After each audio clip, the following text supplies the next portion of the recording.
Hello, hello, fans of the FPL. We are back. True Kebin Dunk on the stream to bring you the first game, hopefully of many, in the semifinals bout between TDP and Divine Ascension. So all the teams have pretty standard lanes, I think. No shenanigans just yet, but we are going to see Beg picking that Malphite jungle. Likely going to go for that tanky support build, I hope. And King of Spades actually picking the Mundo top, so it might be a bit dangerous for them there because Shen is such a good champion. But yeah, pretty standard lanes. Any thoughts, True, as we jump straight into things? Beg has PTA. That was the one thing I wanted to say. Like PTA Malphite, I feel like it's something I've seen in lane before. I'm not sure, like, Malphite jungle to begin with is also something pretty rare, right? So, seeing PTA on the champion, I'm a bit curious as to how that functions, but maybe you're just hoping you can chase someone down or just play through your lanes to get that procced. But otherwise, it is a slight surprise to me. Yeah, I think usually what the PTA build is for is that it's just kind of better than Grasp in those early fights. You auto reset with the Thunderclap and the auto again for like that quick proc. I mean, you don't really get much value out of the Grasp stack, so I think that's likely why you're doing it. I've seen other Malphite jungles go for like Phase Rush or Electrocute. I think anything that's not a Grasp because you're not getting much value out of it, and it does enhance that early burst, which I think is super useful on like a tank jungler. But yeah, early level 2 from Bleeding Wolves just dashes in on King of Spades and chunks him out very early. Yeah, this is the Shen damage I'm talking about. That Twilight Assault doing percent health magic damage is so big for that Shen matchup. Yeah, and what also helps is you get that extra attack speed too, so you just get all those attacks in. Really, a lot of champions just can't respond very well to it. The early level 2 fight here in bot lane doesn't look like it's going to get too intense. Trading back with the dash again. Bleeding Wolf chunking him out with Empowered Q. King of Spades doesn't have Flash, only has the Ghost. So if the next Flash taunt hits, I think he's going to die, and there's not much you can do about that. So King of Spades already getting bullied early. That is one of the weaknesses of the Mundo. Yeah, I mean, everyone knows, Mundo is so famous now for how... Dash in. This might be a solo kill. King of Spades trying to run through the minions, but it is first blood over to the Shen and flashes out before the first turret shots for first blood. Bleeding Wolves bites first, gets the kill on King of Spades. Nice level 3 dive. Yeah, I mean, certainly Shen is just well enabled to do that. Like, as you were saying, Mundo very early on, you can't really rely on your passive to deny the hard CC. You don't have a lot of healing. Like, that really doesn't start turning online until level 11. And Shen just having so much damage in his kit, able to just completely bully out King of Spades. Now you're looking at a Mundo that's substantially down, and I do like what Bleeding Wolves is doing here with that double longsword, likely signaling going towards a Titanic, which feels great early for Shen. Once you can pull it off, you just do so much damage with that item early. That's exactly, I'd say, what TD Phoenix need. You need that sort of early advantage just because that Mundo can get so out of hand later on. Absolutely. I mean, I love it. I love having Titanic on Shen. This item giving you so much wave clear means you have perma prio and you're already ahead, so you have the gold to afford what is a very expensive item, as we see just aggressive trading in the top and in the bot side. It is actually Humble not having as much CS as Zig, so I'm a bit surprised on that, but now it's fight in this bottom river, or top river. Beg scrapping out with Crab, but Victor has first move. He's gonna throw out the laser for a big chunk. Siphon power into the flash auto, gets the kill. Victor, Mr. JDK picks it up for second blood there, does invest the flash. Crab does not, but that's an early kill thanks to the prio of this Victor, and I think that's picking up blue buff. That is going to be great for his lane. Yeah, obviously, Victor, you want your stacks so you can get your ability upgrades as fast as possible. Like you said, blue buff pretty much allows you to perma shove, especially into Solomon's Ahri, who's currently at the moment. So yeah, JDK is super happy to get that kill, get that blue buff, and just hard shove the lane out, because there's just not too much that Ahri can do in response at this point. And you were talking about, the power, the early trading power that Malphite has with that PTA, and that's kind of what exactly came into play there in that moment. Just the extra little bit of damage really helping JDK secure that kill. But overall, it's 1-1 apiece. Things appear to be at parity. But kind of seeing the map split up a little bit, with top side being favored towards TD Phoenix, and now mid being favored towards DA. And I think both teams are somewhat comfortable with that, just knowing that Shen should be stronger than Mundo early. but also knowing that Victor has that little bit of a buff towards getting those upgrades into Victor's getting ganked. Crab looking for this gank, as we see Victor getting chunked out, but he has the blue buff, he has Siphon Power, has Ghost, likely is just going to be fine. Drops the ulti for a little bit more disengage, and yeah, the gravity field is just an impassable wall for Crab. I mean, he does farm a little bit of those orb stacks from the passive, but I think if you're going red cane, that doesn't mean much. So, I mean, Victor invests the ulti for a bit of damage, and, you know, he walks out scot-free. That blue buff doing so much work because he did force out Solomon with those, with the damage of the laser constantly poking. As we see, ooh, top side, level 6 power spike, as King of Spades has to use the heart zapper and barely survives with that great health absorption. Yeah, it's not looking great for this Mundo. I mean, he's keeping up in farm, but it's chunked out heavily, and Bleeding Wolves does have ulti prio if his team wants to make a play. Yeah, that is one thing we haven't talked about with the Mundo and the Shen matchup here, is like, typically when you're playing against the Shen, you think like, okay, well, hopefully my top laner can cancel the ult. But in this case, there's not a thing that King of Spades can do to cancel Shen's R outside of killing him. Oh, wait, Dragon started up here. Yeah, started up as you see Crab taking very low, but the Malphite chain CC'd up. Charm taken so low, an insta-kill. The Stand United also was invested, so that is going to be 5 members against just the 3, and that is first Dragon over to TDP, picking that one up off that pile of the Shen, who's just going to teleport back to the wave, not going to miss anything. So Bag getting a little bit too frisky, didn't have level 6 there for the Unstoppable Force, and goes down and loses Dragon. Yeah, I mean, you saw the thought there, right? You saw Magnum Buck as well as Beg try to coordinate and kill Crab, but the unfortunate matter of it all was, oh wait, arrow? The arrow hit, but I think that's about it. Hempel's just going to cleanse out of it and walk away, so Zig is level 6, but his Leona was not in a place to follow up, as Magnum Buck maybe looking for the Zenith Blade, but I think they saw the Cane. Don't want to actually they didn't. He's going to jump in with the Zenith Blade onto the Jinx, but the Cane is right there. Magnum Buck dodges the traps and has to flash away from the Zap as Crab gets in there with that Umbral Trespass and is doing big damage, Slim Pimpin tanking up the turret, but it's not going to be any kills traded back, as it's going to be just a nice kill from that counter engage from the side of Crab, who, you know, died very early on the Cane, but is making really great plays on the map after that first blunder.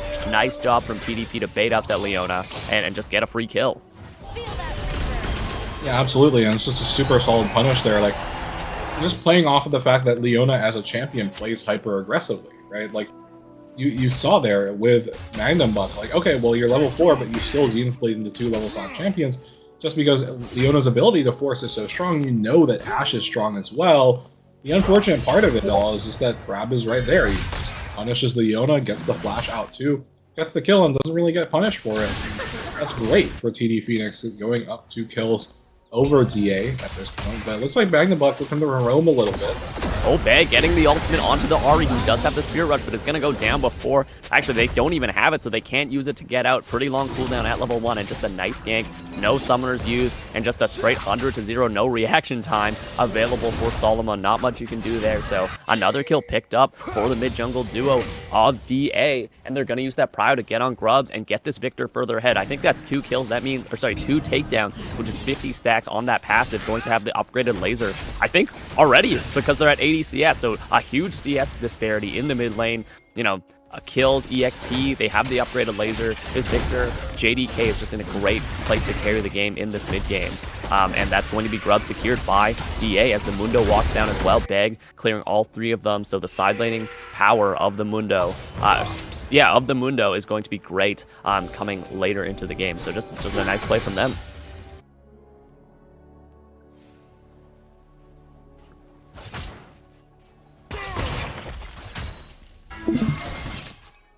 Yeah, and overall, you know, with JDK getting all that gold, getting those early assists, like you said, getting those upgrades in faster, I mean, things are still, you know, tiny bit favored over towards TD Phoenix, right? But we're kind of seeing here already up in top lane, Bleeding Wolves not being able to pressure out that Mundo as hard as he was super early on. The other thing I do want to call out is that Beg does have his Zeke's convergence finished, so really working towards getting that ultimate paced for the Malphite, just so you can have your ult, just have uptime on your ultimate as often as possible. Right. It feels really good to have. Oh, as we see, ulti invested for ulti as Solomon's forced back. 1 level differential for JDK means they force him out with that Chaos Storm. I mean, just decent damage. You're not scared of anything. You have both sums. Oh my god, the laser just chunking out. But now we see Crab making the gank attempt. He's still not have form, so he's going to dodge the gravity field to not get stunned, using the Umbral Trespass for damage, but knows he can't keep going forward because they just spot. And Malphite, who uses the flash ulti. I don't think there's a way for Crab to get out of this one. Stand United invested, as the Shen can maybe make the difference as Victor has to flash away. Magnum Monk now in the fight. The taunt goes out, the Enchanted Crystal Arrow just on the support though. As we see now, Bleeding Wolves is going to go down. It's going to be the arrow from downtown turning around that fight. Ulti for cross-map ulti means that somehow, someway, DA make it out alive. No one dies there, and they pick up the Shen. Free time for Mundo to bonk the turret, and just a great play from DA. Good coordination from that Ash arrow. Hits dead on, stuns the Shen, and there's no play that TDP can continue on. Great team fighting, great coordination. I can't say it again, but DA, nice moves. Yeah, they're really able to capitalize on that. They get Victor another kill, and now you have the Blackfire Torch completed on the champion.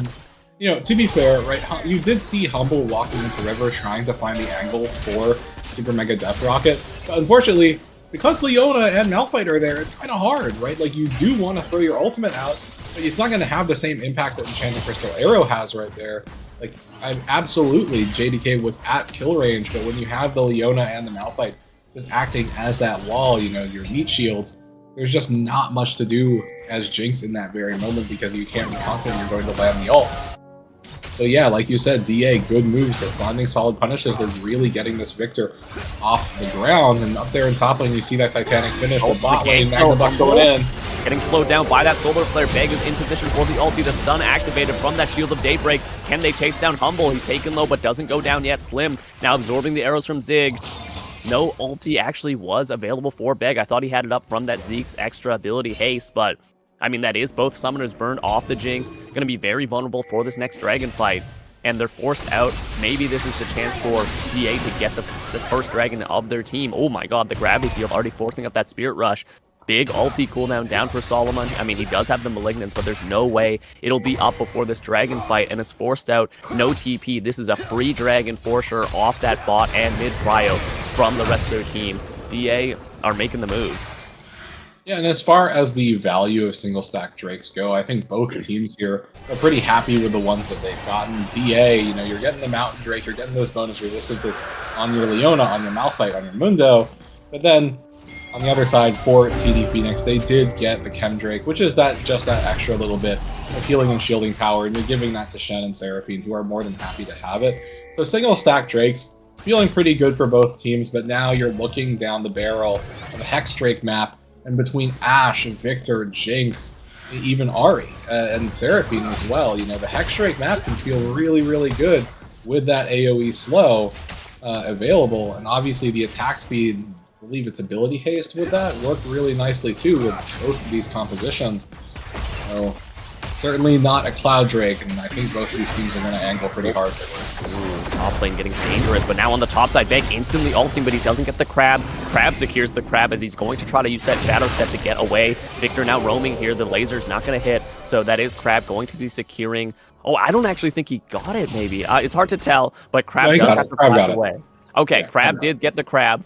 Thank you, True, for that double-checking that, but he does invest the Flash, so, I mean, Flash for a Crab, not exactly what you want to see because he's still not on form, as we see Bleeding Wolf going aggressive and just going to kill him with that instant auto-reset of the Titanic Hydra. Bleeding Wolves with the Hydra just kills him. The King of Spades, you know, getting dethroned, doesn't even have a chance to Ghost or pop the ulti. Nice job from Bleeding Wolves to bring it back a little bit in the top side. Yeah, and like that's what we were talking about with that Titanic Hydra completed. Shen is just so happy to constantly dash forward. Like even in this case, even if you don't land the taunt, you still likely get the pull through on the Mundo, which is a slow, which Mundo can't deny with passive. So you just get auto after auto, and it's so devastating for Mundo to deal with. And maybe Beg wants to relieve a little bit of that pressure up there at the top lane. Move speed from the TP. Bleeding Wolf does have Flash. Beg does have ulti as he gets the Fierce Refuge to block some damage, but I think he's still going to go down. You have the Thunderclap, just enough autos, unfortunately. Shen does a lot, but he still can't heal out of that fight, and it's going to be King of Spades picking up the first one of the game. Warmog's completed. I mean, the Ghost was used, but now on the bot side, the engage on Humble. Slim hits the ulti as Zig tries to cleanse away. Solar Flare is big, dealing decent damage, but Humble, I think, just has more firepower as he's still going to go down. 80 carry, traded for 80 carry, but now Crab is here as Magnum Buck now sees him and is trying to run away. I think the Blade's Reach is going to get him. Magnum Buck flashes as the knockup hits. One more of that Darkened Sight gets another one as it's going to be Crab using the Umbral Trespass to try to dodge that turret aggro, but Slim just taking so many turret shots because his jungler avoided it. So Crab is going to escape for the life of Slim, and in the bot side it ends up being a 2-for-2. Both junglers making it to the play and taking something, I mean. But it's still going to be both 80 carries dying there, both supports dying. But in the end, Humble got the kill, Zig did not, so pretty happy for that Jinx to get some income. Now we're having some jungle combat. Like, I don't think Crab wins this. Yeah, I don't think he wins this at all. I don't even know why he's fighting here, but he's going to back off just a little bit. The Reaping Slash to get out of range. And yeah, I mean, Humble was there to back him up, but I think Beg, if he, just kept fighting him, Beg probably would have won that. I thought it was just a spaghetti noodle fight, and they just wanted some free damage, but the Darkened Red mode is already activated. Beg doesn't really gain anything from fighting there, so yeah, they're just chilling. They're just scrapping. Yeah, I think maybe it's a little bit different if Crab does have ultimate available, but even then, it is a huge question mark of like, well, what are we doing in bot lane fighting right now? Like junglers won't be winning. But either way, both of them end up walking away from it. Eyes back towards this top lane here, and you can see Bleeding Wolves continuing to just bully out this Mundo, using that Titanic Hydra so effectively. Obviously, King of Spades just wants to play around getting healed, just sustain through the damage, so to speak. We do have Dragon up in a minute, but it looks like Owen might be angling. Oh, cleansing immediately, but a two-man ulti from the Malphite into the Solar Flare. Stand United invested. Will Humble go down before he gets the shield? No, he still gets the Shen teleporting in as Magnum Buck blasts down Slim Pimpin, and Zig with the arrows was enough to kill the Jinx right as soon as the Shen got there. So Bleeding Wolves is now dealt a bad hand, I guess, and has to clear his way. Mundo's going to take the turret top lane, as it's going to be Kane taking the Rift Herald, but they're going for a repeat gank on the Shen right before this Dragon as we get a double taunt as Magnum Buck maybe not looking for it. Okay, Zig actually went back, so I don't think they have any kill pressure on the Shen. They chunk him out a little bit, but I don't think there's enough as, Victor, JDK just 2v1ing this game, and King of Spades is getting so much money in the top side. No one has answered him yet. He's just going to clunk his head against that turret and collect so many plates from that tier 2, but he's getting collapsed on now. Oh, pops the maximum dosage. Crab is looking for it, looking for that knockup. I don't know if it's going to do anything yet because we have the spell immune as it's going to be Umbral Trespass. Super Mega Death Rocket hits, but King of Spades just is running out with that maximum dosage. Crab needs to get in range for the knockup, and he gets it. This is going to be, I think, a kill with that Q into the auto attack. Nice job with that Reaping Slash, so it's a long chase down. Mundo still gets a lot, don't get me wrong, but that is a good kill traded back, and Crab on the Kane is looking very dangerous on, the Darkened form at 3 kills here on that Eclipse and likely on his way to the second item, but that time in the top side means that DA trade it for that second dragon being that Hextech Soul. Oh, sorry, the march towards Hextech Soul. Yeah, I mean, I think when all is said and done, both teams are somewhat happy with the chain of events there. Like, obviously, yes, DA, they get the dragon, they continue that, they're stacking, they're far more along on it. Oh, wait, JDK might be in a little bit of trouble. He might be in a bit of danger. He still has flash, but he gets rooted up, and he gets encored. Oh my god, he flashes out of it, actually, and he turns it around. The stun from that gravity field into the Arcane Storm gets the kill, the shutdown on Crab, but he's slowed back up. The Malphite is finally moving as Beg is looking for the ulti here. It hits the Jinx. Jinx is taken solo, but on the other side, Solomon hits the charm onto the Victor, who's likely going to go down. He does, but now King of Spades is here to make the backup happen. Beg getting the Seismic Shard for the slow. I think this is going to be a chase down. The support giving up their life so Solomon can escape, as it's going to be on this top side just battling, and on the bot side it's battling as Bleeding Wolves in a 2v1. I think he flashed forward there, and Zig's going to arrow him down with the help of Magnum Buck. So across the map, it's only Solomon on the Ahri that's living, as shutdowns are traded back and forth, but overall it's in the favor of DA. They win a lot more on the map, they get the kills everywhere, and I think they're going to take bot hurt from this. Nice team fighting across the map for them. JDK just spending so much time of TDP, and he outplays them for that kill. Yeah, I mean, honestly, just being able to dodge around the initial CC stay alive for much longer than I think most people would say he has the right to as that Victor there. And then even getting the kill onto the Kane, you know, with Kane having to get out, going back onto the gravity field, and then, okay, well, Victor is super happy. I mean, like, the silver lining, so to speak, is like, yes, you do get your man at the end of the day, but you lose all over the map elsewhere. And yeah, now TD Phoenix, like, they're starting to get into this mid game, right, where, okay, Shen is still dangerous, right, but Shen can't handle the 2v1 bot lane. Mundo is only going to get more problematic for your team as time goes on, and you take a look at what you're contending with. The Malphite is, you know, doing rather well for himself. The Victor and the Ashe are also doing very well for themselves. And you know, you look at your Jinx, who's at 2.5 items. You still need time to start being successful. With Dragon spawning in 2.5 minutes, you know, TD Phoenix, they're going to start really feeling the pressure. Absolutely, TDP, a bit of pressure. Like you said, True, it's about a 3.5k gold lead for the side of DA. But I mean, we've seen games swing at the drop of the hat as Victor getting approached on by Bleeding Wolves and Crab's in the area. Can Shadow step over the wall? But I think JDK knows it and is playing pretty safe. But it is just dangerous, right? Like, this Kane is a bit of a problem. And there isn't really armor being built outside of the Malphite on side of the DA. But as we look into the jungle here, yeah, it's just going to be clearing vision for this next dragon, DA, making sure they have prio. Yeah, absolutely. But like DA, I feel like the world is a bit of their oyster at the moment. They kind of have the room to do as they want. Like, TD Phoenix, like, the Shen isn't doing poorly, right? The Ahri isn't doing poorly. Neither is the Kane. But just with what they're contending with, you know, in terms of their counterparts, you know, the Mundo getting progressively tankier, as well as just the Victor and the Malphite being so healthy. TD Phoenix, as you said, they need to find a bit of a critical moment to really turn the game on its head, especially with, you know, soul point spawning for DA relatively soon. Oh, Herald charge in, but Beg ults into the backline. There's a lot of damage onto the Jinx, but he does get the cleanse. The Encore hits the cap as Big has the cleanse out, as the TP is invested, as well as the Stand United, and Crab is under the turret, but I think he's going to get the kill. So much healing from that Umbral Trespass, gets the kill onto the Ashe, and now it's a 3v5. King of Spades TP's in, but I don't think he can do it by himself. JDK drops the Arcane Storm for the damage as the flash forward to try to kill the Seraphine. Bleeding Wolf spawns in, but it's a bit too dangerous as Crab finally makes it back to the fight. Infective Bone Cleaver dealing decent damage for the poke as the Victor lasers just keep firing. In the end, it is the 2-for-1. The bot lane of DA does go down for just the Seraphine, and it was a lot invested on both sides. Zig didn't flash away, but Crab did use his flash.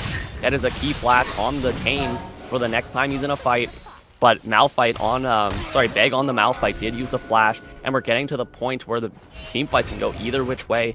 Jinx now on 2 items. Ashe, 2.5 now, almost on that IE, so almost at 3. And Kane, you know, getting to that point in the late game where they're so dangerous against any carry. 2 items completed, likely moving on to his 3rd soon. Yeah, and we did see in a very, like, in a smaller way, right? This sort of situation that TD Phoenix want for themselves. Oh, wait, Crab in trouble. Engage. Can they get Crab here? He's taking a lot of damage, but he gets the Umbral Trespass. The Solar Flare misses. Gravity Field gets jumped away from with that Blade's Reach as we see Humble trading back with Zig, but he has to flash away. The Enchant Crystal Arrow used, the Charm hitting onto JDK as he's still posturing forward as the Shen TP coming in. Yeah, the Shen TPs, but I think they're just going to back off here. Dragon is up, though. Victor trying to reset. Mundo still pushing on the top side. I think this is going to be DA giving up this second Dragon to get more push and more gold onto the Mundo. As we see here, they're still fostering. JDK did not go back, doesn't have TP to join the team. Zig about half health. The Jinx not in this fight. It's a 4v4, but the health bars are low. As the ulti goes in, they one-shot Crab with the laser with the ulti for the knockup. There's no smite available for TDP as Victor's just lasering across the wall. Beg's gonna secure that 3rd one as Bleeding Wolves jumps into the fray and into his death. Zig collects that one. Beautiful team fight from the side of DA, knowing Crab had nothing left, no options, no ulti. And they jump on him, blast him apart with that Unstoppable Force and the Death Ray, and that's just going to be the 3rd Dragon Soul point for Hextech Soul collected for Divine Ascension. Yeah, and you saw DA consider in that very moment, do we go for Baron? Like, should we commit for it? Looks like they're just going to get vision control and back off. But as you were saying, Kevin, like, that fight was something that really needed to go better for TD Phoenix, and it just didn't. Like, they really, like, they thought, okay, we have the superior position. We've chunked out Ashe, we chunked out Leona, we've chunked out Victor, but In that critical moment, Beg finds the knock-up angle right onto Crab. Crab isn't able to hit anyone to get that, to get the ultimate off. Can't get the healing, ends up dying. And then Dragon goes into DA's pocket. They go up to Soul Point, and it's just so hard for TD Phoenix to fight back because Jinx had to go back earlier, right? Jinx had to heal up, had to reset, and then went to respond to the Mundo push because I think Jinx and really everyone on TD Phoenix thought, okay, well, the carries of DA are chunked. We don't have to, like, worry. They're not going to commit for the fight. And DA, they find the right angle. They grab Soul from a situation where they were going to be even on Dragons again. And now they are very firmly in the driver's seat of this game.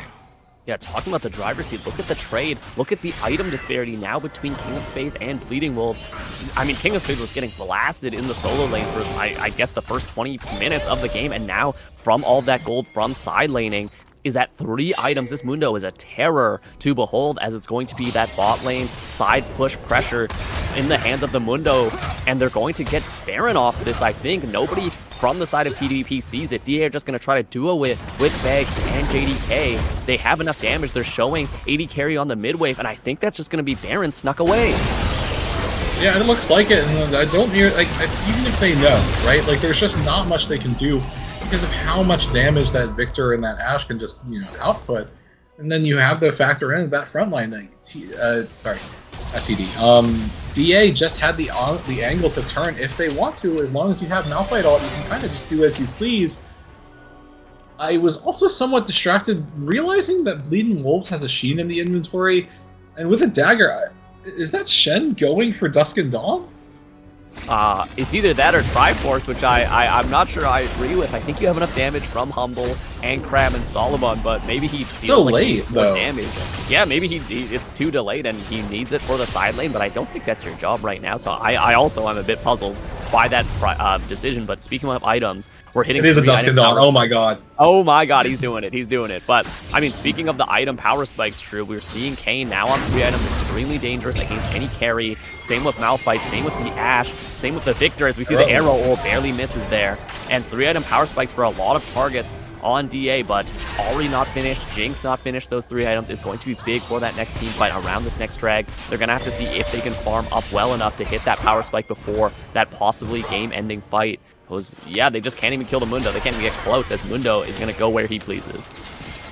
Yeah, and this is what we were calling, you know, it was going to happen eventually. Mundo already at that level 17, you do have that rank 3 ultimate, and you get so darn tanky with it. Oh, they charmed him, though. They have the passive knockdown. He's going to pop the maximum doses. He's knocked up, but he's so damn tanky, and as you're trying to send 3 people to clear that, Mr. Mundo, sorry, call him Doctor because he's got a doctorate in beating your towers down. Look at the side lanes, look at mid, it's getting pressured. Bot's side is getting absolutely wrecked by the Malphite and the Victor. This mid-jungle duo of Beg and JDK seem inseparable, and for a good reason, because they're winning the game for their team. The laser does damage, mid lane tier 2 is going to go down. They already got bot lane tier 2, and the bot lane now tier 3 is going to go down. So that's 3 turrets for, I guess, the ghost off of the Dr. Mundo. That is not what you want to see from TDP, as they're going to lose so much of their base, lose so much more vision around their base. 30 seconds before Dragon spawn. I think this is the do or die moment. You kind of have to fight now, or it's going to be never with that Hextech Soul.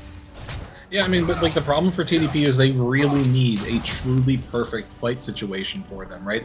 You need, unironically, like a 5-man Seraphine ult, and you need the backline to blow up, especially that Victor. I think if Victor dies, their job is significantly easier, but like the problem is that they just haven't been able to pressure the backline, and that is the main concern that we were having in Champion Select. How do you hit the Victor? How do you hit the Ashe when you have all this frontline, all of this engage? And oh DA, my god, they're not really worrying. The backline as we see top laners going for the backline. The 3-man encore as Humble's taken low, Slim taken low, as the King is in the mix, but he gets exhausted as Zig is just gonna 2v1 the Shen with the help of Victor. JDK turning around to save his 80 carry, and Crab trying to do the damage, but he got exhausted by Magnum Buck, which is so huge. He doesn't heal enough, doesn't deal enough damage. Slim Pimpin's ulti goes through 3, but there's no damage to follow up as Humble had to run for their life, and they're only on 2.5 items. I think Crab is looking for the steal. They go through the Hex portal as he's getting chased by Magnum Buck here. Oh my god, just exploded. Slim Pimpin learns what it is to be a Pilty and gets blown up by the Zonite as Crab is going to go down here, you think. Flash for the Humble Trespass for the healing. Zig taken low, actually flashes the wrong direction, but it doesn't much matter. Crab picks up 2, but the Hextech Soul goes over to the side of DA, and that is the strongest soul in the game, and he's just going to get run down by the topside trio of JDK, Beg, and King of Spades, who have been running this game. JDK on 7 kills now, collecting them like Pokemon cards, and it's Hextech Soul, the team fight won. Crab with a valiant effort, but still losing the most important objective likely of this game. Yeah, I mean, like, in that situation, I understand why Crab is there, right? Like, you have to look for it. Because Absolutely. if you don't, then, like, you know, you're putting your team into a situation where you, like, 10 out of 10 times lose soul, and you just have to try, because you know you're just so far down in the dumps that you just have to throw something at the wall, hope it sticks. You know you didn't win the fight. But talking about the fight, like, it actually wasn't as horrible of a situation for TD as it could have been, because Bleeding Wolves throws himself right into the backline. You saw Ash and Victor get stopped up, right? The damage actually wasn't there. So you had your front line, you had your back line being able to hit the enemy front line and just letting them engage.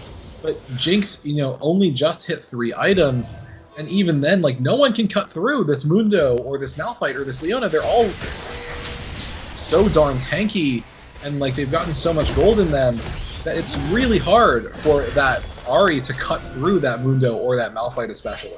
Absolutely, as we see Beg face check into Crab, he gets the 2-man knockup, but I don't think he has enough damage. He gets the armor shred, but he's just going to get run down by the boulder, you'd think. Big damage, I mean, he has so much CDR, but JDK is now walking over with that laser.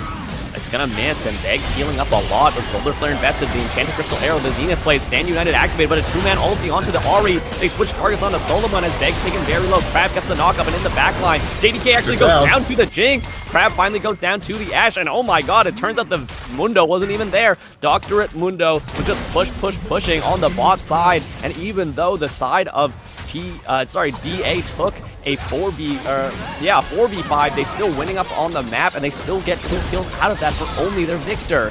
What a crazy fight from them, as they don't really lose much, and King of Spades is just able to side lane again and make so much havoc, wrecking the base. He's now in a 1v1 with Bleeding Wolves, and I think the entire team is backing him up to make it less than a 1v1. It's going to be a 4v1 as Bleeding Wolves is getting chased down. Going to go down here. Magnum Buck maybe has a chance to get the reset if he gets a kill, but he's going to get Flash Zenith Bladed on. They get the kill onto Leona, but he's going to get stunned up by everything else. Gets run down by the Mundo, and he's going to go down as King of Spades is looking for the Nexus turrets. Oh my god, a huge chunk from that Demolish proc is so massive from that bonus HP, and the base is in shambles for TDP as Magnum Buck and JDK go down, but I mean, you'll happily trade those 2 members for more than half the base of TDP as everything's in ruin. Yeah, DA, they're angling for Baron here. Like, I think they just know they can do it with that Victor coming out and redeploying with the help of the Hex Gate. And even without oh wait, no, Ashe is there, my bad. I was looking at the other spoiler for some reason. But, like, yeah, like, DA, they're going to be completely uncontested on this because TD's Phoenix's base is just utterly in shambles. There's nothing they can really do. Like, I will say, you know, as far as that 1v1 is concerned in the bot lane, you know, in front of the bot lane and hip, you're still seeing Shen doing a lot of damage, right? Like, if that ended up just being a pure 1v1, like, I think that there's a decent possibility that Bleeding Wolves can damage out the Mundo, but, you know, laning phase is over, right? You're not thinking about the 1v1 anymore. You're trying to think about, like, well, what can I do for my team? And unfortunately, Bleeding Wolves, like, even if you can duel out the Mundo or even, like, match the Mundo, the rest of your team is just in such a difficult position. Crab is in the middle of 3 members. He's going to get CC'd up. Doesn't hit the knockup. The Stand United invested, as well as that Umbral Trespass. He gets stunned up. JDK running away. The dash misses. Death Laser hits. King of Spades now making it to the fight. So is Beg. Beg, is he going to look for the solo? Ult gets knocked up. Crab taken very low. And I think he's just going to go down here. He tries to dash away with that jump. The blades reach for the knockup, maybe? Oh, no, he's just going to get ulted there. They say enough playing around as Bleeding Wolves is going to go down likely to the Bonesaw. Yep, he's just going to get one more laser. Oh, actually, he's surviving for a bit, but the Zenith Blade into the backline. Magnum Buck getting charmed, but running away with the McHale, and Humble getting run down by the arrows. The Baron push, 5 members strong. It's going to be DA just walking it down into the base. TDP, excuse me. The charm hits, but Solomon needed to do that a lot earlier. And for game 1, in a pretty dominating fashion, it's going to be DA cleaning it up, clearing up the base, and blowing up game 1 Nexus. FPL viewers, welcome back. We are back with game 2 of the season 3 semifinals between Divine Ascension and TD Phoenix. It was DA who took game 1 in a pretty commanding fashion after some hard-fought team fights, but TDP are always here with surprises. They picked the Kane game 1 and it almost popped off, and in this game, they got Urgot Jungle, baby. They've got some interesting comps to show us if they can make it to the finals off their crazy picks, but it's Kebin Dunk, True, and Sentinel on production to take you through this game. Level 1, I think bot lane's going to go in the favor of the Kalen Milio here, True. Yeah, I mean, like, Kalen Milio, like, especially I think level 1, level 2 are, like, quite potent. Obviously, you know, Rakan and Lucian should have a very strong level 2 combo, but as far as level 1 trading goes, should be the one with the longer auto range, the harder hitting auto attacks. But, you know, obviously, as we discussed, you know, a lot of eyes towards this Urgot jungle pick. You know, is it going to be successful or is it going to look awful? But, you know, the other thing here is, I think, at least in my mind, I want to pay attention to how Bleeding Wolves does, because, you know, super early on, you know, played the lane well as that Shen versus the Dr. Mundo, and as we understand, you know, Singe is supposed to be one of his stronger champions, so perhaps this is going to play out quite well, and Spades, once again, getting pressured very early on in this lane. Yep, what you expect, because Orange doesn't really have the tools to trade effectively against the Singed on those early levels. Bottom lane, early push going over to Humble and Slim, obviously, as Bleeding Wolves actually taking a bit of minion aggro, and it is going to be a path top. Maybe this is a level 3 gank, as we see. Yeah, Bleeding Wolves doesn't see him there. Beg is just going to run up on him. He does have the stun ready, has Flash primed as the Ghost is invested by Bleeding Wolves. Ward in the push to make sure he can see him. Oh, nice Mega hates him. Into the Flash, makes it so that Baldy Bear Beg cannot flash in to follow. Great job from Bleeding Wolves. I mean, he does burn both sums, but makes it out of that lane not dead, which is pretty big. Yeah, that's the most important thing at the end of the day, right? Like, not dying feels great. Having to burn both of your summoners, not so great. Now, admittedly, you know, like, it sucks to burn both summoners, but I think also the other thing you can say is that Orange shouldn't feel super dangerous as Singed. You can see that Bleeding Wolves did back just by a Dark Seal, and if that works out, you know, that's a whole ton of movement speed, and, you know, one thing that Singed doesn't necessarily get to have very often in games is access to AP. It can, you know, scale up quite well for the champion, so perhaps Bleeding Wolves feels really, really confident enough to potentially get a Medjai's. Otherwise, you know, we were saying that the early potency of Caitlyn Melio is going to show itself, especially early on in this lane, and it's certainly playing out so far, as you can see. That Humble... Oh, wait, mid lane, though. Oh, my lord. Sorry, please go back to what you're saying. No. Actually, JDK's in trouble. Urgot's here. Okay, yeah, JDK getting hit with that corrosive charge for the slow. Doesn't have rebuttal likely. Oh, no, he's gonna die. Down. Crab, flash to follow. Oh, rebuttal. Perfect timing. Solar Snare's not in. No! Oh my god, but the turnaround corrosive charge. JDK was feeling himself a bit too strong there, but now on this bottom lane, we see the gank. The knockup misses, the flash away, but the stun still hits. Stormbringer, oh my god, just does so much damage. Sorry, that was the Sky Splitter, not the Stormbringer, but that was enough damage to get the kill on the Milio. The heal was not used because I don't think he was expecting that damage. I mean, I wasn't either, and they get the kill on the Milio off that gank. Baldy Bear didn't even need a flash there, and Milio does, so heal not in time, but in the mid lane, the Urgot's looking pretty good. He got the flash off of the Mel, and he got the kill as well. From just a nice spacing out.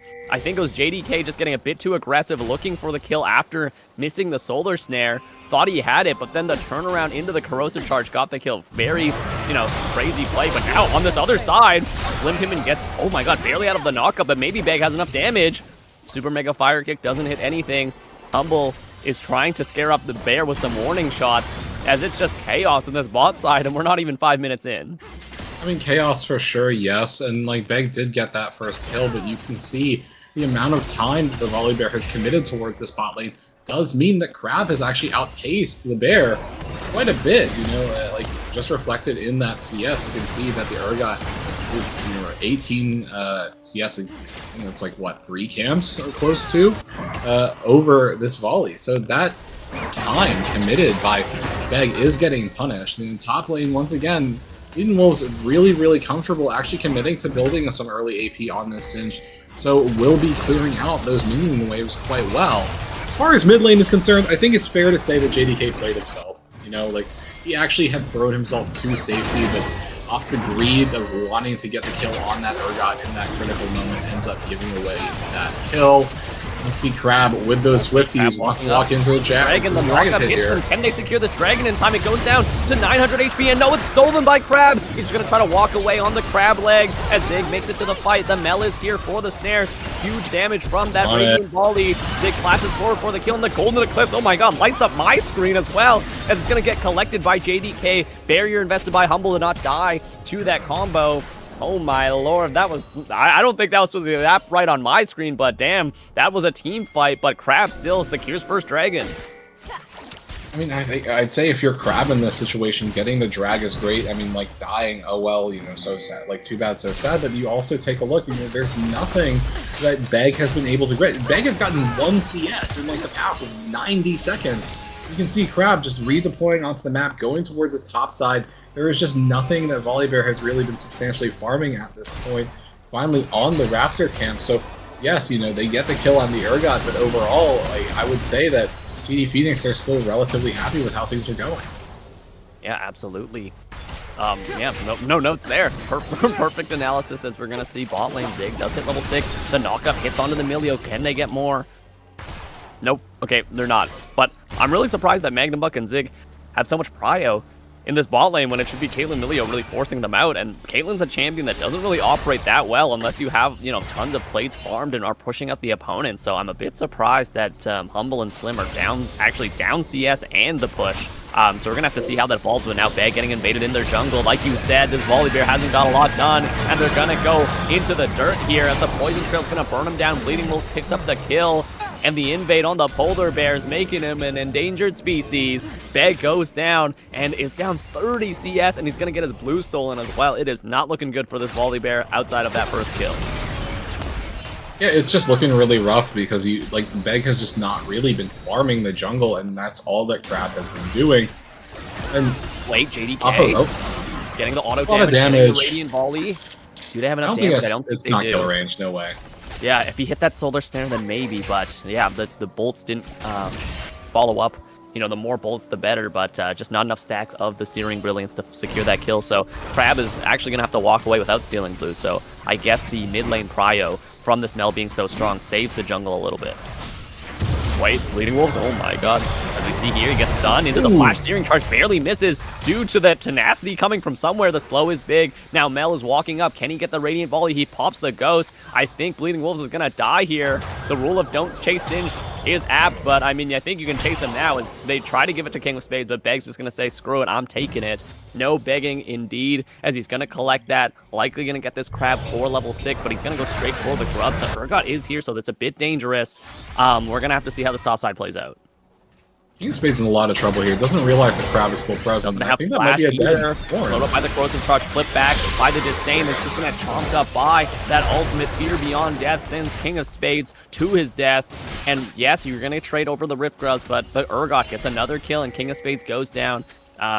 Does have the TP to catch the next wave, but does lose some minions in the process. And Crab, yeah, okay, Crab can't do anything there. Already used ulti, so no steal there. Beg is gonna secure that fully for that level 6.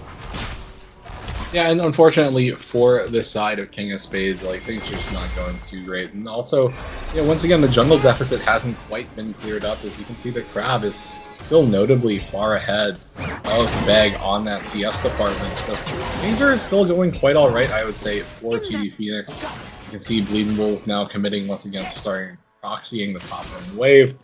Really incrementally setting King of Spades further down because you don't have natural sustain as Ornn. But, taking a look at elsewhere on the map, I do think, just to touch on what you were talking about in the... Oh, wait, Bleeding Wolf's in a bit of trouble. Yeah, Bleeding Wolf in some trouble. Called the Port got actually canceled by the Mega Adhesive. Can he get out? He pops the Ghost. Beg now chasing Bleeding Wolves, but now I think Nell's going to cut off the escape.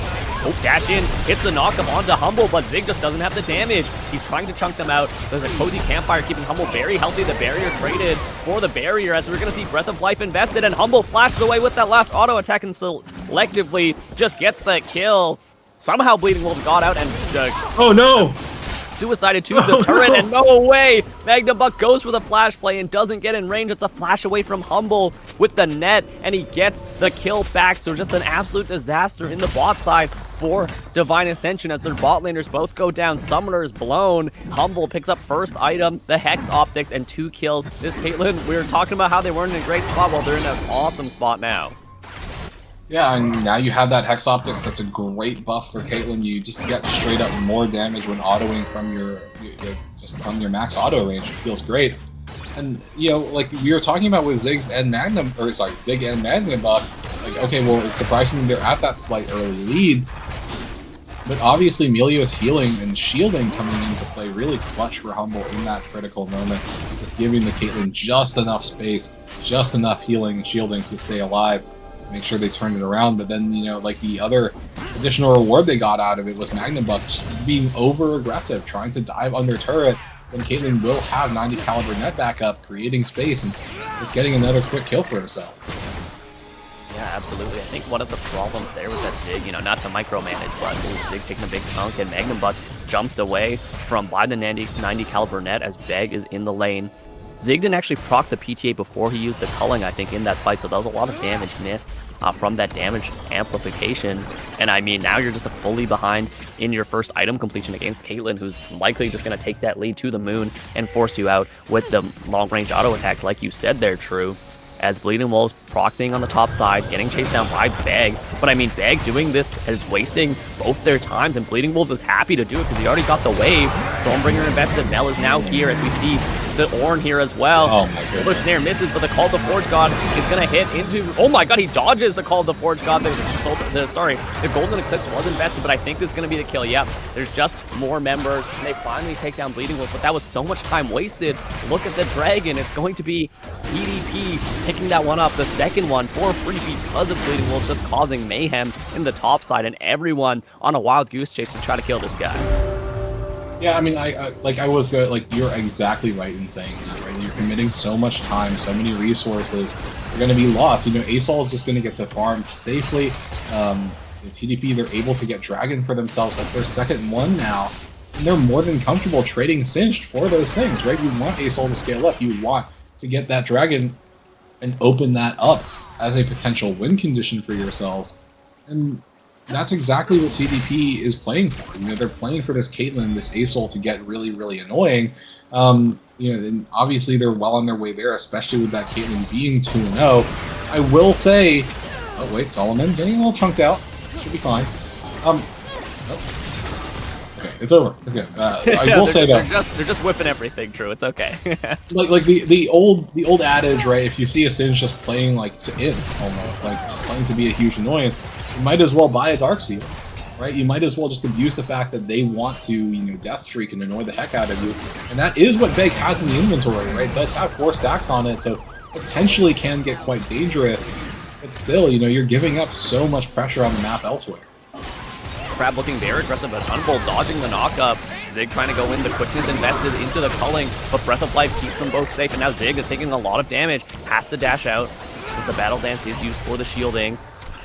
Grand Entrance used as well to get away as Humble just wins the extended fight due to the lethal tempo, just due to the power of the Milio enchantments giving the burn. And again, you try to be aggressive on this bottom lane and you just can't get much done.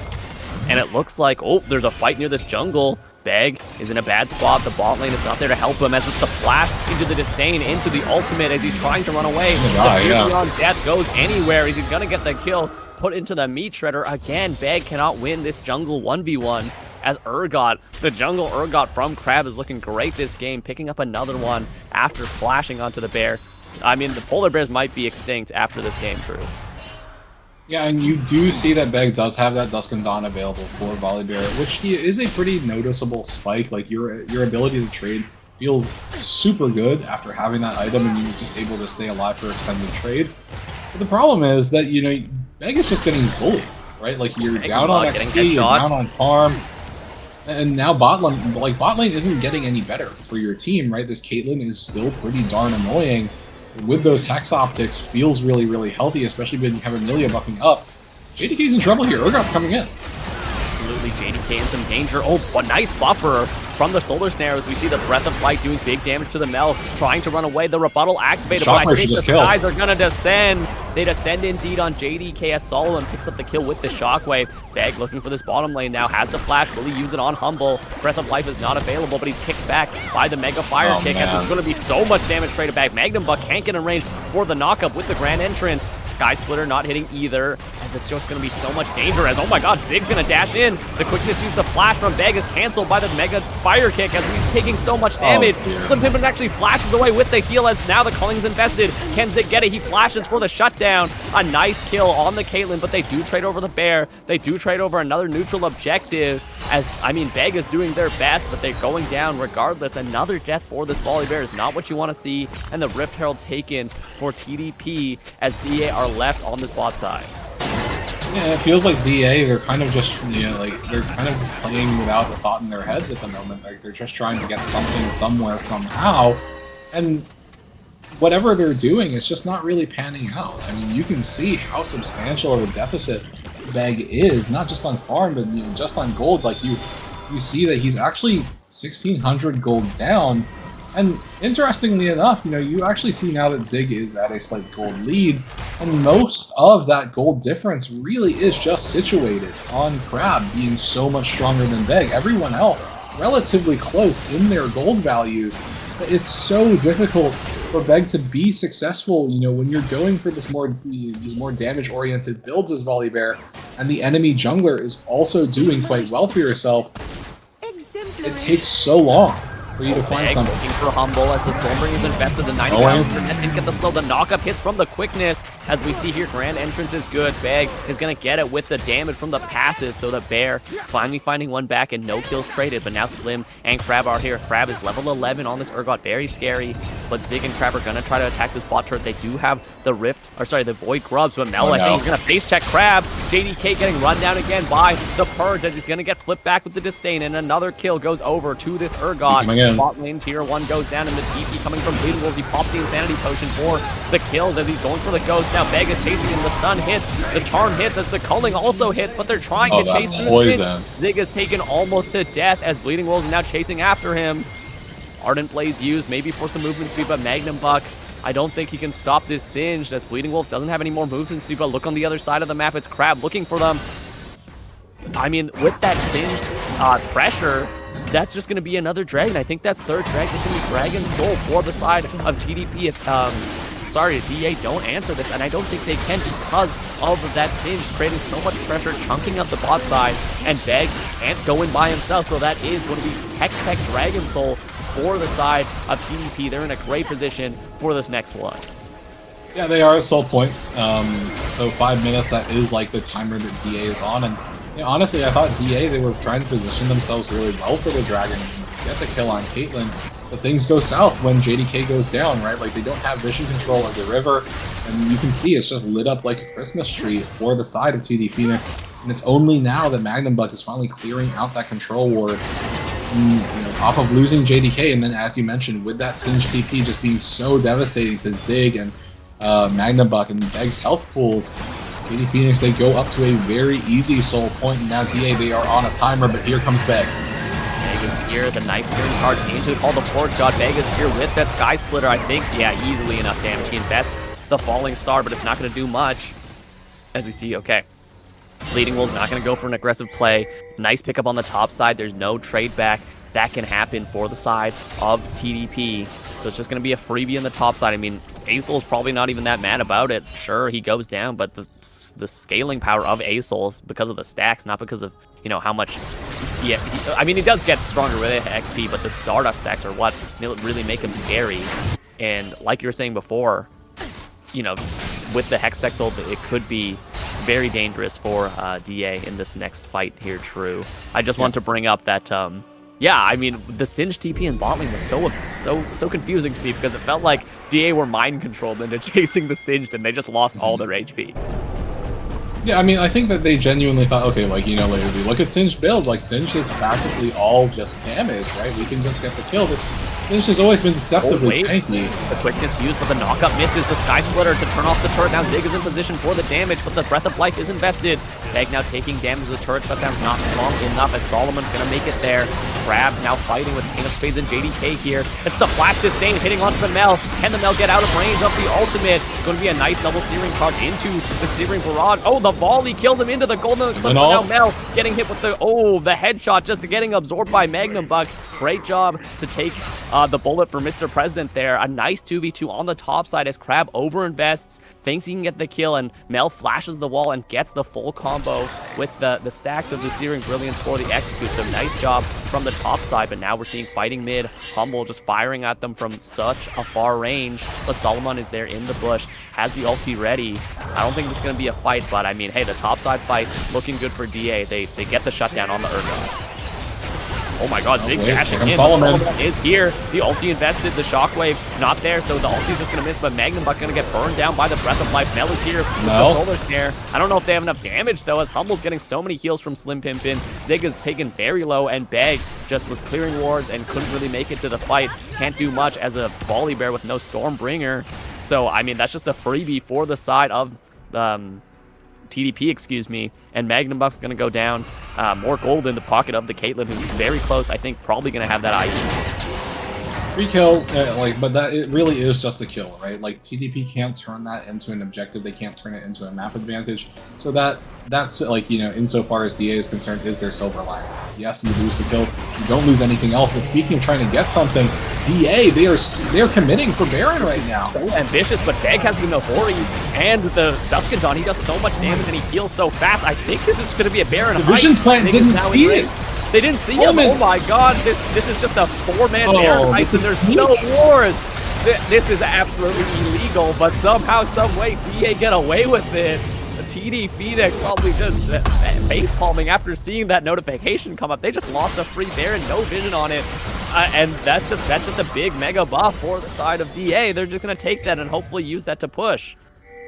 Yeah, and you can see that DA redeploying on the map. They should be aware that their jungle shouldn't belong to them at the moment, but TD Phoenix, they have strong ownership of the area. On the Lucian, Zig's in trouble. The quickness is used and he's routed by the Urgot as we see the knock of the damage on his Slim Pimpin is big. The Stormbringer in the backside as Zig goes down, as we see in the backside as well. The Emilio flashes out. Beg is taken so low, he's gonna get chunked out. He's gonna go down to the corrosive charge as Mel is routed as well. And what the hell happened here? You had 5 members with Baron and they just all walked into the meat grinder. The Breath of Life used to burn down King of Spades as Acel's gonna pick up a double kill. What was an amazing play to sneak the Baron. They lose all of it in the span of less than a minute. It's going to be the entire team of DA going down in an ace right before Hextech Soul, losing the Baron buff on all members.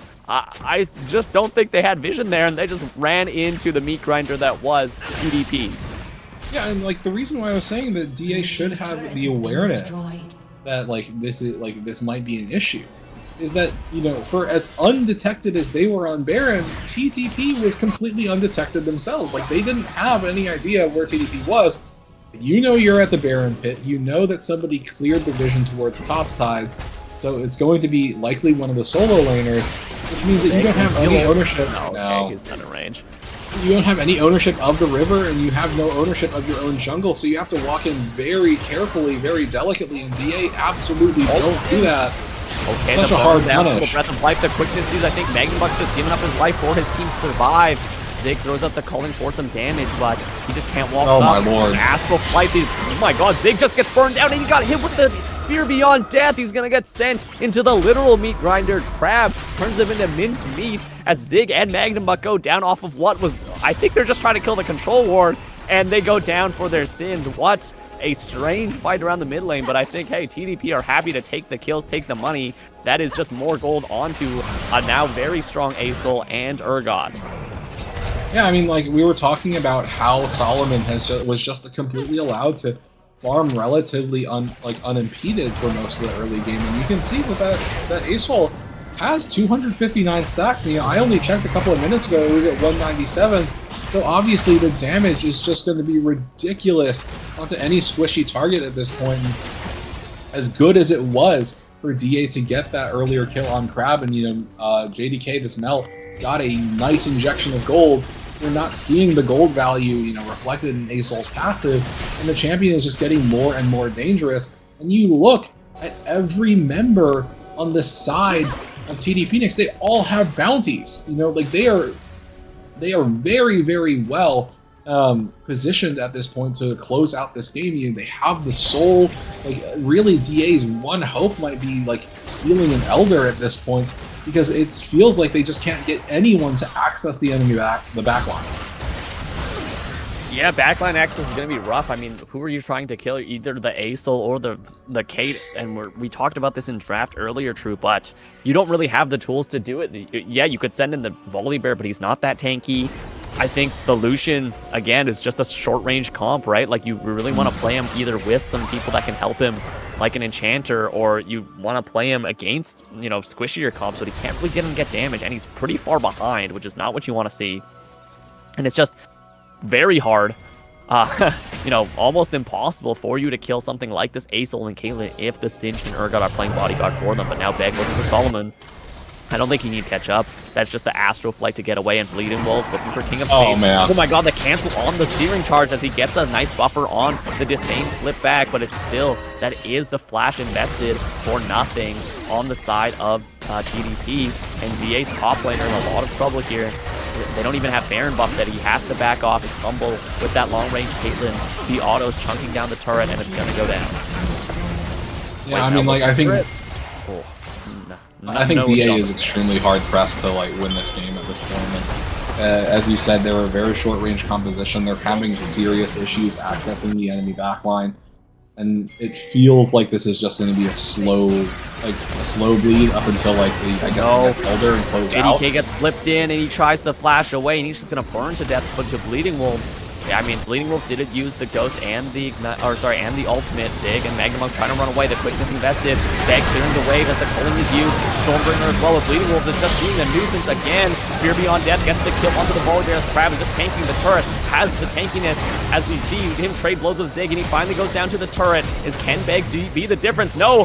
Humble just flashes and uses the rifle to kill the bear. Hunting rifle is, used for its purpose as only JD, oh my god, sorry, King of Spades alive. Yeah, this Ornn cannot be the solo defense against 4 alive members. Sure, you kill the Urgot because he was diving turret, but now you're losing everything in your base. It's bot tier 2, it's mid tier 3. The base is evaporating, and the chances of winning this game as well are evaporating for Divine Ascension. Yeah, it's an extremely difficult position that they find themselves in here, because they just have no real response to the comp that has just scaled up so tremendously for TD Phoenix. Before, they were trying to burn down the Singed, whose build pretty much only damage and movement speed, but they can't catch him, they can't CC him, so Singed is able to just run around all over the place. The Urgot has also scaled up tremendously. It's very, very difficult to deal with. Getting progressively tankier, with that Kanik Rookern, as well as the Sterak's Gauge, giving you some nice shielding. And as we talked about, this Asol, this Caitlyn, they've stayed relatively untouched in those fights. And it only enables that more. And we're seeing the TD Phoenix angling towards this Baron right now. And, in a bit of a reversal from last time, DA can't do anything about it. Yeah, I think if they walk him, he's going to die as Crab is playing defense for the team. Bleeding Wolves now trying to walk up. Doesn't get hit with the Solar Snare, so there's no threat on him.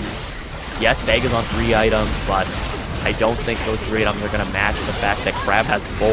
Same with Humble, same with Bleeding Wolf. It's just so dangerous to walk in. And yeah, that's Baron 3 taken down. Yes, they're going to get 1 objective bounty traded back on midway, but the team of TDP are slowly collapsing, and both teams are going to have to fight for this Elder trade. Elder is spawning in just under 30 seconds now. DA, they've had such difficulty winning fights, and they have to go for it. Ultimate used by the Ornn. They're trying to chunk out Crab, but he's getting so much healing from Emilio. He gets the shield as well. A huge falling star gets damage as now. Pops the golden clip, but it's not enough to kill. He goes down to the headshot. Is in the backline. Bleeding Wolf just running through the team. Zig is the only one left standing with damage. He gets melted by the Breath of Life, and then a clean 5-for-0. No Elder Dragon needed. The team of DA put up a valiant effort to try to make one last team fight work, but it was too little, too late, and it's going to be TDP taking it to game 2, 1-1, baby, as they're going to get that 5-0, run it through the bot lane for this game win.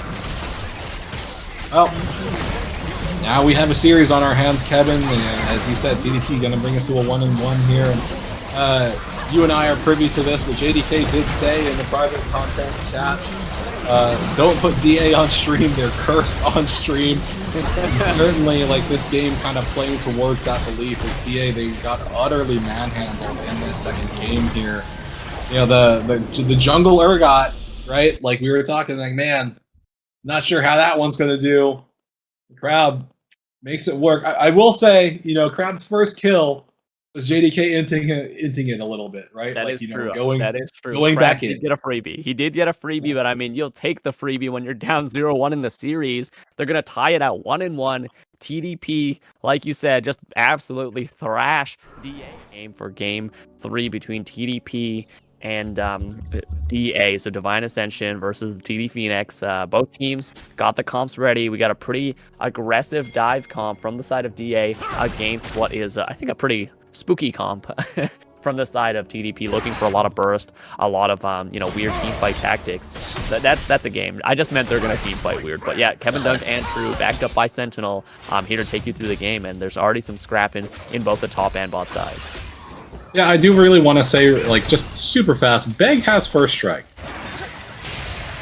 Oh, and okay, there's the swing never move that I was saying. Like, just because it's Kaisa, you know, like I said, you're assuming that it's going to be a melee support, should be short range, so you just want to play for your never moves to, like, just stack up your HP that way. Up in top lane, you do see that King of Spades does have the infamous Hail of Blaze Cho'Gath, which allows you just so much trading power. It's just devastating and annoying very early on. The other thing that I will say, like, might be nice for the side of King of Spades is kind of being able to sustain ever so slightly off of Yorick's minions because of Cho'Gath's passive, giving you HP and mana back. So even if Yorick does land, you know, the creeps on top of you, it's actually not as bad as you might think it is. And I mean, yeah, you're actually kind of seeing the impact of it right now. He's healing up so much. Bleeding Wolves already had to pop the potion, and King of Spades didn't have to pop anything. So yeah, very aggressive trades. I mean, he is down in farm, but Bag Flash. Oh, burns the Flash of Solomon. I think he was looking for the Twisted Advance. Good thing he didn't, because he would have got dragged onto turret and likely stunned up. But yeah, very aggressive moves from both sides. Solomon actually down in farm in this Rain vs Melee matchup, which I'm surprised at. And Cho'Gath actually down in farm, even though he has a huge health and bio lead. And in the bot side, pretty even from Zig and Magnum, but good job not getting chunked out too hard. But I say that as he gets chunked out very hard. Yeah, level 3 advantage as well. The pushing waves from the Ricochet are what puts Humble quite far ahead in terms of the health lead. Yeah, and it's just really, really annoying for either Sivir or sorry, not Sivir, or Kaisa or Braum to be in that situation, because whoever gets hit by the Never move sets up Sivir not only for an auto attack, but if you do have that Boomerang Blade available, it's just free damage. You know, like, Braum can be slightly, you know, tankier, slightly healthier from it, but because Kaisa Braum, you are a short-range composition, you can get punished super hard by that Swain and that Sivir, just with how potent they can be early on. Bleeding Wolves, certainly not having a great time, but junglers are running into each other here. Junglers are here. It's going to be a 2v2 in the top lane. Flash away from the Rupture as Beg is stunned up by the stun from Crab, but Crab is taken, or sorry, Bleeding Wolf's taken low, and it's going to be first blood over. Crab looking for it. He flashed away from the Rupture as Beg is going to go down to Diego and the Blade of the Ruin King, as it's going to be a trade. Flashes, burns, kills traded as Bleeding Wolves goes down, but so does Beg, as Crab is going to pick up that first one, hopefully carrying on to Diego, but Yorick in a pretty not great spot after losing that death there. Is going to lose that push and that XP, so that Maiden is not coming back for a while. Yeah, and we saw in the previous game, you know, what a slight deficit for jungle, or really like a slight acceleration for jungle, can mean for either one of these teams. And Crab was just so effective in the previous game. And this time around, you know, once again, Beg going down to that slight early deficit. It's something that we should keep in mind. You know, here in mid lane, JDK eating a lot of damage as this Yone, trying to stay sustained against Syndra's just ability to, you know, farm a bit safer. But overall, things going okay for DA this time around, since they are the ones who came away with that first blood gold. But I think that, you know, as far as they're concerned, you know, bot lane must be a point of, like, pain for them, just knowing that this Swain can just be so annoying, and Sivir can just freely farm the wave. But with Humble being out of mana, they're breathing a little bit easier. Absolutely, and he's going to get a TP on the top side back for King of Spades. They're looking for the gank on Solomon, who doesn't have flash. Beg in range for the root, for the knockback. Can they get enough damage on Solomon? They do. They execute the Syndra, but a Crab is here with double buff, trying to get the fight back on Beg. Yone is looking for this. He has the lethal tempo. He is slashing up Crab with that first completed tier 2 boot. It is a 2v1, but Viego can be very dangerous. No flash available for either jungler. But, I mean, great gank from the side of Beg, seeing the Syndra angle, and they get the kill. I mean, that's a 20 CS lead. That's a solo kill. Or, sorry, not a solo kill. That is a kill on the Syndra. Yone, JDK is in a great spot on this Yone right now. Could likely leverage this into a carry position if he plays it right. Yeah, certainly. I mean, Solomon getting a little bit of damage there, but doesn't have... Oh, right, there we go. I was going to say doesn't have the Unleash power, but does finally have that available now. But still, as Syndra, you do need those Splinter stacks up, getting your abilities upgraded, but then also getting access to that bonus AP later on can, as well as the Execute, can feel really, really good. As far as top lane is concerned, we're actually seeing a early little bit of Executioners of Grievous Wounds coming in for Bleeding Wolves, maybe trying to tone down the access to HP that King of Spades has, but I'm not entirely sure how meaningful that is super early on. Yeah, I don't know if that's going to be that great. I mean, you kind of have to throw out the Morning Mist on King of Spades every time to get the value of the healing. And, I mean, yes, it seems like it's doing something, but now in the bot side, oh, okay, scrapping. I thought Magnum Buck was maybe going to go forward there. But, yeah, there's a bit of a farm lead for Bleeding Wolves, which I'm a bit surprised at, but King of Spades is holding their own.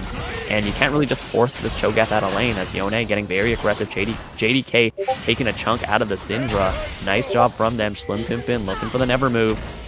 Okay, not going to get it, but oh, King of Spades hits the knock-up. The ultimate use, Nature's Grasp, invested as it's going to hit the damage from the ultimate is also used as King of Spades going to collect that one with the Feast, just a cut and dry bread and butter ulti for the kill. Nice gank from Beg, investing that ult as soon as he hits the level 6 timer.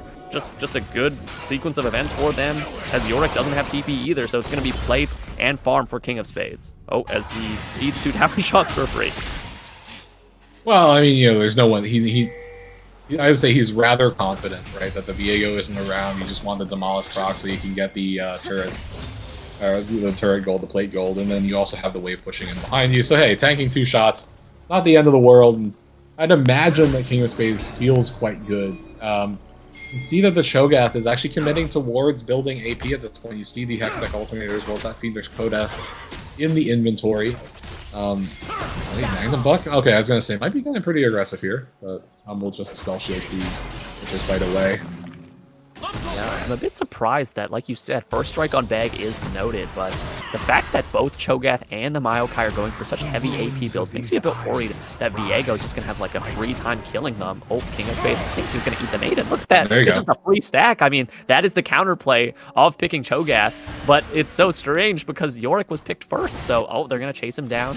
King of Spades looking for it, and the Rupture goes completely wide, but he's chasing down. He has the level 1 level advantage. He's doing a lot of damage, but he doesn't have the Feast. Can he kill him without it? Bleeding Wolves chunking back with the last rites, but he's losing the trade anyway. The Rupture's going to hit, and it's just going to be a solo kill. Bleeding Wolves bleeds indeed, as King of Spades just picking up a freebie on that one, and that top lane prio, the mid lane prio, means that Beg is going to be able to collect this second set of neutral objectives, being the Void Grubs.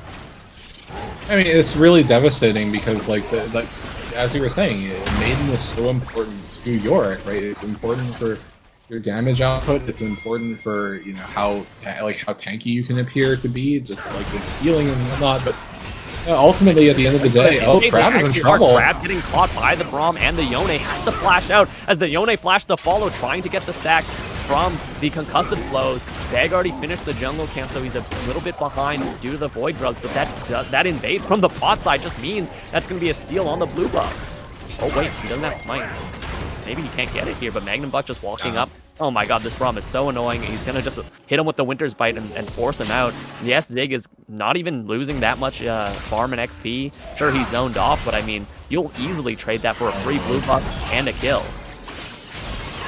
Yeah, and like the solos are just going so much healthier for DA this time around. As you can see, King of Spades does have that very early Hextech Rocket Belt and just means that you're able to gap close onto this Yorick that much more effectively, kind of eliminating the ability for Yorick to cage you in unless you burn Rocket Belt early. But that makes Yorick's job so much harder, and now you can see Beg coming in for another gang. Bleeding Wolves doesn't have Flash. It's going to be a Flash and the Rupture. King of Space trying to get out of this cage. Can they do it? He has the Feast. I think it's just going to be easy. Yeah, Chomp Chomp. That is a nice little snack for King of Spades. Just picking up another one. Beg. I mean, great job. I mean, it's kind of hard to say great job for clicking ult in a direction, but it is 2 kills secured with the ult, and now Magnum Buck in some danger. Demonic Ascension used. Slim Pippin Flash and a follow.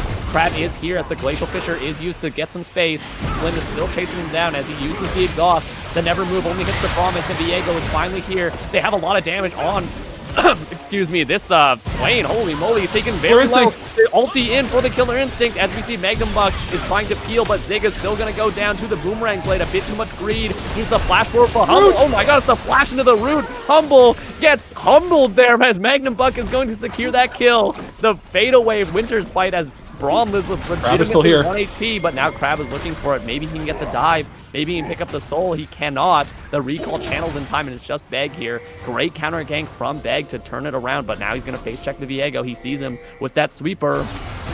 He's going to walk in, actually. I mean, Viego doesn't have ulti. Oh, no, he does. Vega's going to go down. He just gets bonked on by the Heartbreaker, and that's a lot of money over to the Viego. A bit too much overstepping from Beg, who had no flash from that earlier topside play, and Crab is just going to pick that one up. 2 kills on the Viego. Yeah, and now Bleeding Wolves might be in a bit of trouble. That Hail of Blades hurts. Oh my god, he's half health by 2 abilities. He walks back from the Rupture, but I don't think he's going to live this one. It is the Devourer available, and just again, chomped by the Cho'Gath. This is probably an unplayable matchup for the Yorick, so that is why I was so surprised during draft. 0-5 now on Bleeding Wolves on the Yorick, and Cho'Gath is 5-0, just free farming essentially off this Yorick. Yeah, I mean, if you take a look at those feast stacks right now for King of Spades, you do actually see that Cho'Gath has 5 ultimate stacks, and only 2 of them are on minions or, non-epic monsters. So that means that, like, King of Spades is just going to be a monster, like, that's a minimum of 9 stacks already assured. Oh my god, I thought he was going to go and invest ulti there, but yeah, JDK getting a bit too hypey. I think if you invest the Fate Sealed, you might get the kill, but you also almost definitely die. Yeah, so like it's a higher risk, like mid-reward play that you don't need to go for, especially considering the fact that JDK is already close to 40 CS over. Like, solos this game are going so extremely healthy for the side of DA, and a lot of that is predicated off of Beg ensuring that King of Spades was just going to hyper snowball this matchup, and there's really just not too much. Oh my goodness! Oh my god, his wife's gonna. No, he's not even. His wife's not even gonna get eaten. He's knock up. Oh no! Flash, and he just gets chomped. I'm horrified for this guy. I'm so sorry for Bleeding Wolves because again he just goes down. But I mean, he did choose to pick the Yorick. I don't know. That was a late draft investment. So that is on him for picking that. As we see, the second dragon is taken by the side of DA. I mean, easy from that mid prio, from that bot lane pressure, and it's just free. I mean, the Cho'Gath had teleport to make it to the fight as well as the Yorick was dead. Bot lane trading going heavily in the favor of the Swain as he just chunks them out with down. And yeah, Viego is here as Crab makes his way through the fight. Pull back with the Never Move. Zig does not have flash or ghost. I think he's going to try to trade back. He does. Oh no, Magnum Buck, why'd you steal that? Okay, he stole it with that Winter's Bite, and now he's taking the wrong way back as Yone is now here. Crab he's going to invest the ultimate. Oh, just barely gets out of the Fate Seal, then flashes as well. I'm not sure if he needed to get that flash off, but he does it just to stay safe from the concussive blows. Yone having so much pressure in mid means he can roam bot, and it's just a 1-for-1 trade. Unfortunately, Zig doesn't pick that one up. It's Magnum Buck who does, but yeah, Crab picks up one for themselves. Actually, it goes to Humble, so the Sivir getting some much-needed investments in the gold department. No, it's all part of the plan. That way Zig doesn't have a bounty, which means that less attention to the Kaisa. That is true. I'm lying through my teeth. It's a horrible idea. It's horrible. Wait, Slim Pippin getting tagged by the Winter's Bite. He gets stunned up by the concussive blows, and Yone just shredding him with the autos. Soul unbound means your soul is ripped from your body as the Swain goes down immediately after getting back to lane. That was a nice angle from Magnum Buck, who just had that little pocket of darkness from the corner of the wall tags him with the Winter's Bite, and that's just an easy kill on the Swain. Money into the Yone's pocket, now completed that Blade of the Rune King. Huge power spike for this champion. Yeah, I mean, like, things are not necessarily going awfully for the rest of the map, like, other than Bleeding Wolves for the side of TD Phoenix, right? This Yorick has been disallowed from playing League of Legends for the time being, right?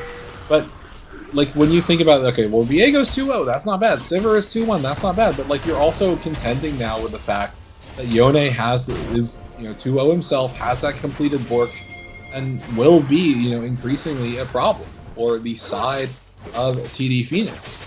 Obviously, this Cho'Gath is a bit of a monster, right? But, like, Cho'Gath has also really had that lead isolated to the top lane. Like, the question still remains of, like, are they going to be able, is DA going to be able to transition that Cho'Gath strength outside of, playing against Yorick and, towards the other parts of the map?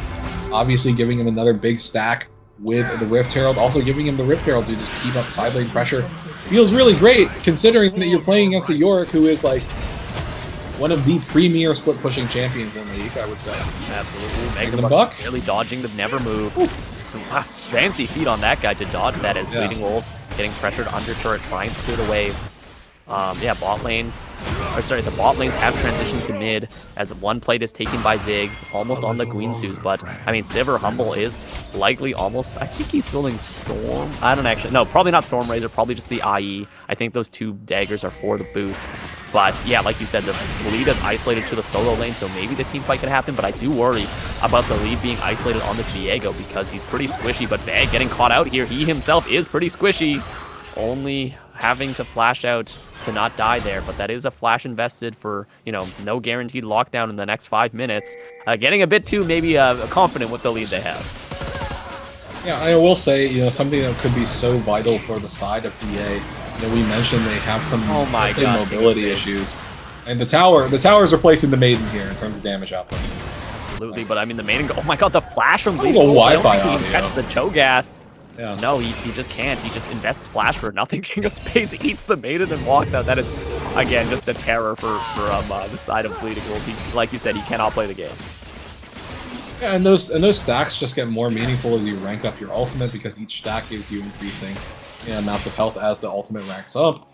And it's just so hard for Bleeding Wolves to fight this because you don't have access to a lot of max HP damage. Like, yes, your mist is I think 15% current. But at the end of the day, it's getting harder and harder for Yorick to deal with this HP stacking Cho'Gath because, like we've seen, right, without Maiden, your damage is just way less relevant every single time, almost every single time. King of Spades is like, all right, well, thank you, eats it, gets another stack, and then walks away. Just did it under tower this time. Oh my God, Yone actually investing the Fate Sealed, a nice knock-up from the Q3 right as the Syndra completed teleport, but he's not going to get much more than that ulti for... I mean, he just invests his ulti for really nothing. He can't really kill Syndra from full HP under the turret. But yeah, I mean, in the side lanes, we see the Yorick suffering. I mean, he has kept up in farm, which is good, but yeah, the Yone pressuring with a 30 CS lead and 2 kills as well. But the Herald invested from King of Spades gets the Rupture. I think he's just going to take this turret. I think he can. The plating is knocked down. Can he get the Herald charge? He's not going to get inside of it. Wait, is the wall enough? The wall blocks it. So now Yone in a bit of trouble. Crab taking a chunk from the Yone. He gets the Q3. Yone still has flashes. He's chunking up the Viego very hard. Crab has to actually flash away. Is Yone still alive? He jumps back into the Q3, and he gets a 2v1 outplay in the bot lane. Solomon's unleashed power cannot unleash anything against this Yone. He just obliterates them. The Wind Master, I mean, just blows them away. And now he's at a 4-0 lead. I mean, Crab tried his best to get the kill back, but he walked too close to the swords and he got cut in half. Yeah, now things are going from bad to worse for this side of TD Phoenix just because they're not seeing a way in here. Giving those 2 kills over to Yone is devastating just because the champion scales up like a monster, doesn't even have any crit in the inventory yet, and things aren't getting any easier in that side lane. Top lane, King of Spades, yes, the Rift Herald did get denied, but your Yorick is locked in a position that you almost never see a Yorick in. And meanwhile, the rest of the team is starting to really struggle. Like, Syndra isn't able to do anything substantive versus Yorick. Kai'Sa is more than happy to just sit back and farm, and you can't even kill Kai'Sa easily because you have a Braum, and you're not able to track where the Maokai is, so it's really hard to commit for a fight or commit to anything. Absolutely. I mean, not to toot my own horn, but I did call it. But I feel like it's not because of the team comp. I think it's because of just the solo lane domination. I didn't think King of Spades was going to be this strong at at 6-0. Crab actually down farm to the Maokai, which is not what you want to see on the Diego. And they're just invading him. The Cho'Gath looking for it. Slim Pimping managing to peel them off a little bit. I mean, they're just having a for fun gaming. It's the support and the top laner looking, but the flash out of the Fate Sealed. But Yone was out of range from the turret, just how far he went from that channeled ulti. So it's just flash for ulti, and Yone will take that trade 100 times out of 100. It's just looking so grim because neither of the solo laners can really play the game on the side of TDP. Zig at that 2-item power spike, has the peel, has the team behind him. And Yone's looking for it. The Q3 hits. Solomon just getting chunked out by the blade, and that last Mortal Steel didn't even need to hit as Yone is just going to slice him down with the auto attack. Baron now spawned. It is warded, so maybe this could be a blunder from the side of DA, but they're going to spot it with that Scuttle Crab. The side of TDP all walking forward as Egg gets the lead onto Swain. Swain taken so low, he's just going to die. He's not going to get a chance to do much, as actually, no, Humble gets the kill with the Ricochet, but King of Spades is a Kaiju on this Cho'Gath. Finally, Crab makes it to the fight, but he gets silenced. Oh, he actually can get the kill. Shutdown. Oh my god, a 1k gold shutdown on the Cho'Gath is massive, as Crab is now looking for the bot laners. That was like somehow a fight win in the favor of TDP. I didn't think that was going to happen, but they're going to go straight to this Baron. Can they take it and maybe turn around the game? And that's certainly a strong possibility. They do have the Yorick to tank it up, and the Maiden is there to contribute as well. This is not the fastest Baron in the world, and you can see the TP actually just got canceled. And Zig is actually not choosing to fight. I mean, he has poke, but I feel like if he just walked in and poked them with a couple Void Seekers, he could have just killed all of them. But, I mean, that's objective bounty. That is Baron buff for the side of TDP, who are at a massive disparity, and now they're somehow maybe have an angle back in this game. Yeah, I mean, that is a huge breath of relief from them to get that objective for themselves. They are still feeling the pressure. They have that Baron buff. It will be active for the next Dragon spawn, which is just going to come up in about 1 minute 30 seconds. And if they're able to get that, if they're able to slow that stacking, it can be really meaningful for them just to make sure that DA doesn't get access to all that movement speed. Like, you're thinking about the ability to chase down not just with that huge buff of movement speed, but also the movement speed burst when you press your R. You think about Yone, you think about Maokai, like those champions who are just so hard, like they're already difficult to get away from to begin with, getting so much more movement speed again.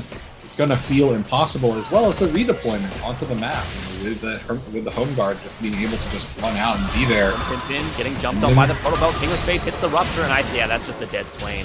And he goes down instantly. I mean, the last fight, we see Crab face checking into Magnum Buck. He's looking for positioning on the Vision here, getting another chunk out. I mean, Magnum Buck is not that tanky, so it's really good for Crab to chunk out the support that can't really heal. Maybe they're looking for it. Okay, it's just gonna be a 4v4, I think, because they have to answer the Yorick on the side lane because he has Baron. But this Yone is terrifyingly strong. 5-0. The Kaisa at 2.5 items. I mean, the team fight could still go in favor of Viego. You just need that one reset to go in your favor, but it's a lot harder when they have like a true damage, massive execute on the Cho'Gath. So it's gonna be, I think, a 5v5 in the favor of the side of the Phoenix? No, not the Phoenix, the other team, Divine Ascension. But now we see here Yone jumping over the wall, caught out in a spot. He tries the Heartbreaker for the kill, and he's gonna flash away, but the Killer Instinct gets the kill. The Fate Sealed seals the fate of Diego, as we see Zig here firing against Bleeding Wolves, and that's just an easy pick. I think Crab got a bit too antsy trying to get Vision over this Dragon Soul, and he's going to die for it. That is just going to be a freebie Dragon Soul over to the side of DA. Yeah, I was just so stunned by him walking up. I couldn't get their name right, but DA easily win that fight without the Diego. Bleeding Wolves is in trouble. Bleeding Wolves flashes forward, but King of Spades, I think, can eat him if he has the range. He does. Gets the execute. Zig now firing back on Humble, who's trying to get the ricochet damage. He dodges one, he blocks another, but he's not going to be doing enough, as the Swain is the only one left, and Slim Pimpin can't pimp himself out. He's just going to go down. Double kill over to Zig. And the team fights again and again go in the favor of DA. They won one, but that one was a fluke. And DA showed them that TDP can't do much in this game without their Viego, or, much in general. OQ3 hit. They're not going for it, though. Oh my god, Yone just doing Yone thing. Yeah, I mean, like, at this point, right, you're contending with a 7-0 Yone, right, who does have the, like, one crit item already built, so the damage is already starting to scale up extremely potently, and it's only going to get worse from here. But, you know, just to touch on that one successful fight that TD Phoenix had was because Yone wasn't present, for one, but the other part of it was that Crab was alive. This time around, though, you know, Crab is already dead. You don't have the Viego there for the vital resets, as you mentioned before. And to their credit, King of Spades did get pretty low. Like, this Cho'Gath doesn't actually have any MR belt. It's just armor and it's just HP otherwise. So the magic damage that you do have is still going to be somewhat meaningful, even though there is the issue that Cho has just stacked up an enormous amount of HP. But yeah, the overall problem that TD is running into is that they are really, really reliant on a Viego reset, because Yorick's damage isn't really relevant. Syndra is 0-3. She needs more time to like actually be in a spot of relevance again. The Swain has been utterly manhandled and is 0-6-4, and you're trying to hope that Swain can disrupt the enemy front line, but the Swain doesn't survive long enough, and it isn't much of a disruption that like the enemy team tries to focus him down to give your carries space. So it's just so many problems that TD needs to account for, and the one thing that they need feels like the one thing that they don't have, which is more time in this game. Yeah, time is of the essence. And hey, you mentioned it in draft, but Swain still does not have Rylai's, which is pretty big because, like you said, you do need to disrupt the team.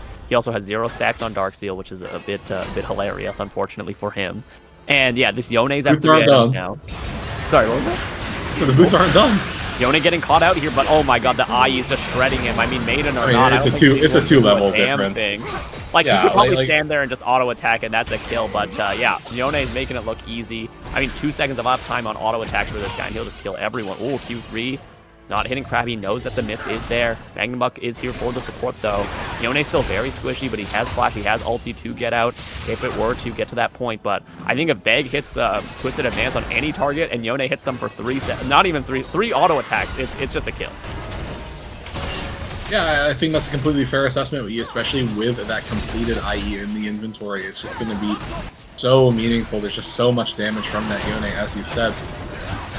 Coming in for this show. By Crab. Crab has a lot of percent health damage. That is a powerful Oh my god. I was going to say he's taking a lot of damage before the Devourer, but I didn't have a chance to say it before he got Devoured. Cho'Gath just one-shotting him with I don't even think he hit the silence or the Q, so just the Vorpal spikes and the ultimate is enough to kill Viego. Just a very terrifying Cho'Gath right now. Yeah, I mean, like, Feast does over 1,000 damage to champions right now, and the other thing that people kind of forget is that your Vorpal spike damage also scales with your Feast stacks. So every single auto of Vorpal spikes that King of Spades does right now is just short of 10% of a target's max HP. So you land all 3, that's close to 30% of a target's max HP. Like, and obviously Crab doesn't have any defensive stats though, other than that little bit of MR from the Merc Treads. So yeah, like, that was devastating. There really isn't much that Viego could have done in that situation to stay alive. Like, I understand, you know, you tried to get the kill and you perceive that he's, you know, mostly health, but there's also armor there too, and Crab is not going to be successful into that show, especially if you're the only one hitting it. Like, I know that Solomon was technically there, but you know, you don't have the CC and you don't have the damage, so you probably shouldn't try to be alone in the front line versus Cho'Gath. Yep, it's a 10k gold lead, and like you said, time is the only thing that TDP need, but DA, I don't think is going to give it to them. I mean, the only way that you could lose this game is let it get to a Baron or an Elder flip and lose the Baron and, you know, somehow drastically misposition. I think at this point, if you're DA, you just walk it down with the Baron buff and end the game because you don't want to let it get to that point. But they're still playing the 1-3-1. I mean, Bega, for some reason, is still farming. Buys him Edge Eyes at 28 minutes into the game because why not? But yeah, there's a lot of pressure from the side of DA on these lanes. Yone could kill the Yorick in 3 autos because he has no armor. And yeah, the Cho'Gath, like we just saw there, is a monster. So let's see how they end up this game. Yeah, I mean, I'd say it's pretty hard to see DA losing from this position just because of how devastatingly ahead they are. Like, that little bit of a stun, like you're seeing a fair chunk of damage. King of Spades here, he actually has to flash out, but it is a lot invested. As we see the knockup onto Slim Pimpin, the Swain now no ulti means he's pretty much useless in a team fight. Zig breaks down the mid turret as that happens. going to fire off the Void Seekers, and Yone's actually caught out a little bit here. I think the Baron is going to finish the turret. I mean, he has to snap back with the Soul Unbound, but gets the Q3 to cancel the stun. Can the Yone do it? He gets a knock-up on the backline. Solomon getting very low, get Q3 hitting. Yone finally goes down, and they get the reset. Crab now doing big damage with the Yone's body as Zig is caught in a bad spot. He gets one shot by the auto from the Yone, but on the bot side, yes, you got 2 kills top, but look at Beg. Look at King of Spades, who are just eating your entire base. I mean, yes, I mean, that's probably the best fight you can ask for is a 2-for-1, but in the end, your entire base is in shambles, and Elder Dragon, in fact, is up right now. I think it's just going to be Beg and King of Spades taking that easily. Yeah, but you can see with how Crab and Slim Pimpin are positioning, like, you're acutely aware. If you are TD Phoenix, like, this is your make or break moment. You got the kills on the carries. The damage isn't present for another 20 seconds. You have almost everyone up but your Syndra. You need to commit for this, and you need to come away with Elder to keep yourselves alive in this game. King of Spades doesn't have flash. He can't get in for a sneaky steal. They have to fight here. Beg investing the ulti. This ultimate is doing a lot as Humble is just getting run down by the Cho'Gath as Crab is in space. Nice TP in. Solomon did TP in. It's a 5v3, and I don't think actually DA can win this. No, King of Spades just kills one. He kills 2. Can he get another? Diego needs the reset right now, and he gets it on the Cho'Gath. But now Yone is back into the fight. Can he get the kills? He gets knocked up, but the Soul Unbound is buffered through, and Zig is finally in the fight as well. He's going to run him down with the supercharge. The slow doesn't hit. Crab trying to make one last stand, trying to kill Magnum Buck for the reset, but he can't get a damn thing. It was a valiant effort, but the cavalry has arrived. Zig firing down on Solomon. Elder Dragon taken just for laughs, and it's going to be game 3 in the hands of DA as they take it to match point. It was a little bit messy at the end there, True, but I think they're going to take the win either way happy. Yeah, I mean, like, as you said, a little bit messy towards the end with the Yone and the Kai'Sa dying, but that's also because DA was pushing all 3 lanes simultaneously. And really, if like a couple of things go differently, right? I think that the Yone actually might survive. Like, the bare minimum, you kill Crab and you might kill Solomon as well. If Crab and Solomon go down, then probably stays alive too. So thin margins, but DA did, as you said, slightly stumble in this game. They do come away with it, a very solid win. Another stomp to be had between these teams. So it's just... Hello everyone, we are back. Franchise Premier League, Kebin Dunk on play-by-play, True on color, and the one and only Sentinel filling in for production today. As we're going to straight get into a fight as Crab gets invaded already, pulled back by the face breaker. Ignite invested as well. As the distortion is going to get the kill. One more auto after the flash. LeBlanc, JDK, the hero of the team, picks it up, and that is a terrible start for Crab, who has been so good in every game for TDP. Just not a great start. Didn't even have time to monologue for the beginning, but damn, game 4 is starting off with a banger as yeah, JDK just picks up that freebie, and that is terrifying on this LeBlanc champion. Yeah, I mean, it is so rare to see level 1 fights nowadays, just with how fast things start. But speaking of level 1 fights, we got one in bot lane. The one fight, Magnum Brick already getting ignited. The Gatling gun to turn it around. Damage back from Zig is good, but yeah, chunked out is Magnum Buck, but the heal, or sorry, not the heal, the Ignite was already used on Slim, so that Nautilus not going to have that tool for another couple minutes there. Ooh, Dark Binding just barely misses the hook, hits Zig though, Humble. Can he get the damage with the explosive charge? Zig is trying to turn it around. Zig has the exhaust, gets healed by Magnum Buck, so Humble's not going to kill it, but oh my lord, there's so much fighting. I'm sorry, True, you don't even have a chance to talk. Well, I mean, there's really not much, like, not too much to say. I mean, the game just started, you know. The setups are all rather normal. Like, the only thing that we thought was rather surprising, is we talked about it in draft, is that this is going to be a set jungle. And obviously, DA got out to a very early lead, but now things are somewhat at parity, although Zig has been forced out of lane, which means that this is still a level 1 Corki 2 minutes into the game, which feels pretty rough. Missed out on roughly, like, at least 2 minions of experience, which early on does feel pretty bad. Here in top lane, though, Bleeding Wolves dragged in. Back, but he goes in Bag up and Bag looking for the gank here. I don't know if he can get a range. Don't flash for that face breaker. Can he get enough damage with the Haymaker? He cannot. Magnum Up getting jumped on, though, by the rocket jump. Humble looking for the charges on the explosive charge. Can't do it. Beg actually having phase rush and the hex flash means his ganks are actually not that big, but I think Slim might be picking up the kill here. Oh, nice distortion back, but I think this is just a freebie. Yep, Solomon gonna pick that up with that command attack into the distortion, and Peg's losing a 1v1 to the Nautilus, drags him to the turret, gets big damage, actually can't get the turret in range, but it hits a huge Haymaker, forcing up the Nautilus. yeah, teams are just going crazy on the map as Udyr is going for the counter jungle after seeing such a low set in the mid lane. I mean, this is absolutely wild in terms of these teams' movement early. Like, they are just being so randomly aggressive with one another. Beg is still here. Beg is still here as LeBlanc now makes a distortion after that Mark doing so much damage. He doesn't have flash. Crab can't get away from this if they get enough damage. One more auto secures it as Beg gets the haymaker into the face of Slim Pimpin, and he goes down the Gatling just for a little bit more damage as Beg's jungle is backed up by his team. Again, this mid jungle duo of Beg and JDK make it work. They make it happen and they take the kills. Crab now down 0-2 on this Udyr. Yeah, it's really devastating as you thought Crab was going to be able to get to a slight lead, perhaps, after being able to get those Raptors, but you stick around a little bit too long. The collapse comes through. Beg stick around too, ends up getting the kill as well, and you know, for as much chaos as there has been in the early game, DA are coming out ahead from it. Now you're contending with a 2-1 LeBlanc this early in, and we were talking about the early power of this champion. Just being able to hard burst your squishy targets, and certainly JDK set up for that success this early on. Up here in top lane, I think top lane is probably the lane we've talked about the most throughout the series, but it's the one we've talked about the least in this game. King of Spades once again being pushed into the tower. You know, the Cinderella moment is over, so to speak, as this Gnar is just trying to beat down on that Mordekaiser.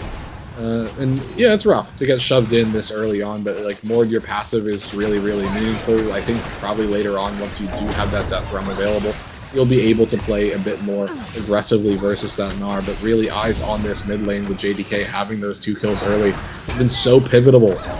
So pivotal for the side of DA this entire series. And when JDK does well, DA has done well. And certainly they are trying to set him up for success once more. Absolutely. He can't back with the full lost chapter, but I mean, that is a lot of AP against Solomon, who doesn't have any tank stats. I mean, Solomon did get level 6 first because of the multiple roams that LeBlanc did, but I think he's going to hit it here, get that Mimic for that aggressive trading power.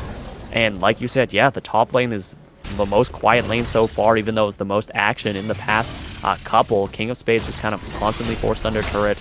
Is going to stay equal in farm, but Beg looking for the gank here. Death's Grasp misses. Mega Gnar invested. Hex Flash is not yet available as King of Spades is just going to force him out. Beg showing on the top side, but now Crab is looking to reinforce. Humble getting a big charge on that explosive charge on the Corki means decent damage. Slim looking for the hook, but has to back off due to the Dark Binding. And now it's a 2v2 in the top side. Crab and King of Spades scrapping it out. Flash out immediately from Crab, but King of Spades flashes forward. I think he got him in the Death Realm. And now LeBlanc is here, just storms forward twice, gets the Ethereal Change, gets the Ignite, gets the kill, and just a nice roam again. JDK is the roam guy on this LeBlanc. Picks up a 3rd kill in this game. The 1v1. King of Spades takes it as he forces out Crab's Flash with his own and gets the solo bolo kind of in the Death Realm. And the top side again of DA are looking fire in this game 4 to try and close it out. Yeah, I mean, like, you don't see LeBlanc too often nowadays. There are so many champions that show up in mid lane that are in vogue as opposed to the LeBlanc. But a lot of people forget how devastating a LeBlanc roam can be just because you're able to move across the map so effectively. But JDK might be in a little bit of trouble now. Has to flash away from the hook. Solomon baiting it well. Not being scared as well. Oh, he gets the dissonance, but not going to invest the shockwave. I think maybe that could have killed there if he shockwave and flash forward for more damage, but he's still playing pretty safe here. Makes sense because Beg is right over there. Oh, Flash. Hex Flash actually invested, but Slim Pimpin gonna get dragged back, I think. Oh, Flash into the Face Breaker. Can there be enough damage from the set? Huge Haymaker doing the true damage, but a 3-man Shockwave. But Solomon just doesn't have enough damage. It is a great Shockwave angle, but it's not enough to kill. And now on the top side, Bleeding Wolves jumps in, gets the stun, gets the Mega Gnar into the wall. King of Spades is pretty tanky though with those Ninja Tabby. And as I say that, the fighting on the bot side is going. Everyone is fighting on every part of the map. They're not letting me rest as King of Spades hitting Chunk very low. Gnar goes back mini. Magnumuk tries to make it to lane. And bot lane, these 80 carries are going psycho on each other, just trying to kill each other from full HP. I love it. It's game 4 chaos here, True. Yeah, and like as chaotic as it is, this is actually hurting Slim Pimpin a bit, just because you actually see like the Nautilus just got to the upgrade on like the support quest, so now you finally have the wards available.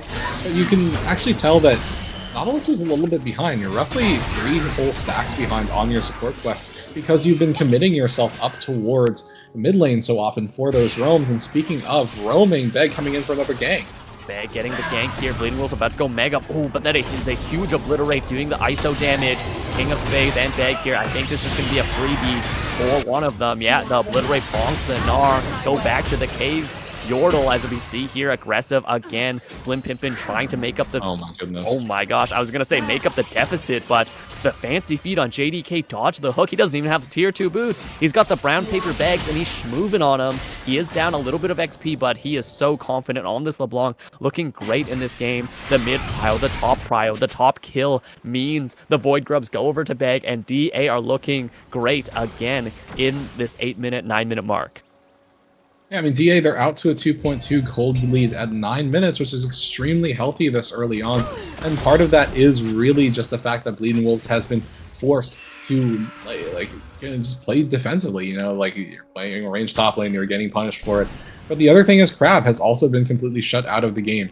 Yes, there's a kill on Solomon on this Orianna, but because you have a tier item, you are playing a more scaling-oriented game for now. Your damage is not going to be there for the time being. And you're kind of setting yourself on a bit of a timer. I think the other problem here is that this Tristana Nautilus has not been able to be aggressive, and you're seeing Slim Pimpin constantly going mid lane, constantly trying to free up pressure on Solomon, you know, give the Orianna more chances to be successful, but that is putting your Nautilus at an XP and at a gold deficit because he's not popping his support stats. Yep, and we're going to see here with the early pressure from Crab. He's going to do it, but oh my god, JDK jumping on Solomon, who has to immediately flash. Ignite invested for that kill. Can't get the second pop off from the Mimic. Oh, Black Shield at a great timing from Magnum Buck. Make sure he doesn't get CC'd up, but Crab is going to take the first dragon. Having the jungler there is key. I mean, he is pretty far ahead in farm, but it's just because Beg went top so many times for the kills. And, I mean, in the mid lane, Solomon forced out no flash, no TP, has to back. And JDK able to take the wave, likely going to take plates. Yes, you did lose the dragon, but you're up very far ahead, like you said, True, in gold. Yeah, I mean, like, I guess the one silver lining for Crab is that despite the deaths, you know, I think as you were saying, like, he is actually quite up on farm, you know, 7 stacks on his jungle item remaining as opposed to 13 for Beg, which is pretty darn healthy. You know, Udyr is still able to clear quite well, but I think that's just a very, very thin silver lining in comparison to how the game state is for everyone else. Like, LeBlanc is still a bit of a problem, and you haven't been able to lock her down. It seems like Slim Pimpin kind of got the message of, like, hey, you need to be in lane a bit more, get your XP back up, so you're not sitting in level 4 forever. But that being said, Beg is here towards this bottom lane, potentially looking for an angle. Magnum Buck, I think, trying to bait them in by just standing. Death Realm activated though. Mega Gnar used to disengage the flash forward with the obliterate, and now JDK is here waiting for that soul to pop up, and just is going to pop him. Drag back with that face breaker onto Slim Pimpin. Beg getting the haymaker but not doing enough damage. No grit stack, but again and again it's JDK on the roams on this LeBlanc. I mean, he doesn't have tier 2 boots, which I think he probably should buy at this point, having completed that quest. But that does mean Bleeding Wolves does go down on that range top laner. A 0-3 Gnar is not going to be useful this game. And King of Spades gets free farm on the top plates. More XP, very far ahead of his lane opponent. And that means so much more with that XP boost you get in that top lane role quest. Oh, Beg taking this fight though. Crab eating the face breaker and the haymaker, but it's not going to do much. I mean, both junglers just kind of trading blows and backing off because I think Crab is worried about the LeBlanc, and I think Beg is worried about Solomon's Shockwave, as we see the distortion doing decent damage.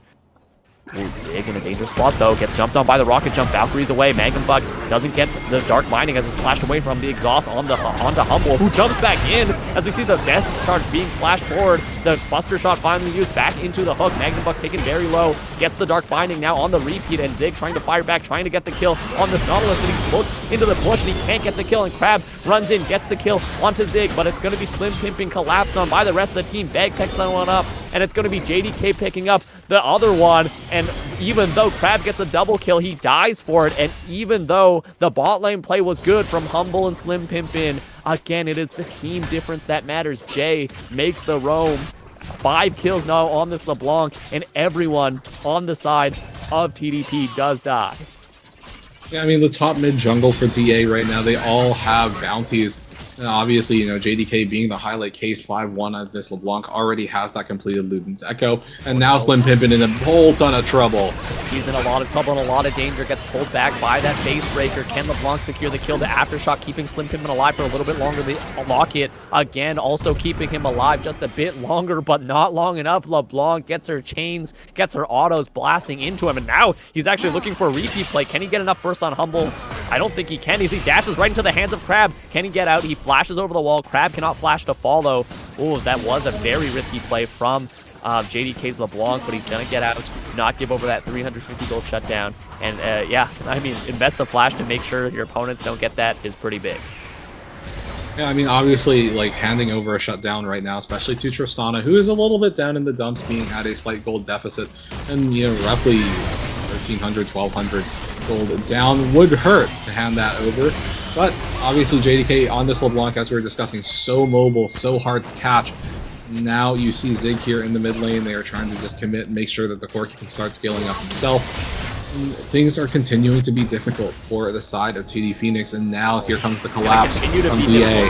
Beg gets rooted up, a nice dark binding into the Soul Shackles. The Buster Shot hits, but it doesn't do anything but send JDK further into the team, and he's going to pick up another one, dominating on the LeBlanc. 7 kills, being monstrous. I mean, both you and I doubted it a little bit, True, but he is making it look amazing in this game. 7th kill of the game, very far ahead of his lane opponent, as now Beg and Magnum Buck using this opportunity to invade the jungle. Gets smited away by Beg, who gets that. And now they're equal on farm, too, so not even a farm advantage for Crab. Zig takes the wave mid, takes the plates mid, and again, the gold lead grows for the side of DA as King of Spades uses the Death Realm, locks him in, uses the damage, has the Rylai's to slow him up. Bleeding Wolf trying to run away, doesn't have Meganar, does have Flash though. Can King of Spades catch up? He's not going to invest any more resources, doesn't have Flash to follow, so Bleeding Wolf's getting out of that one just barely.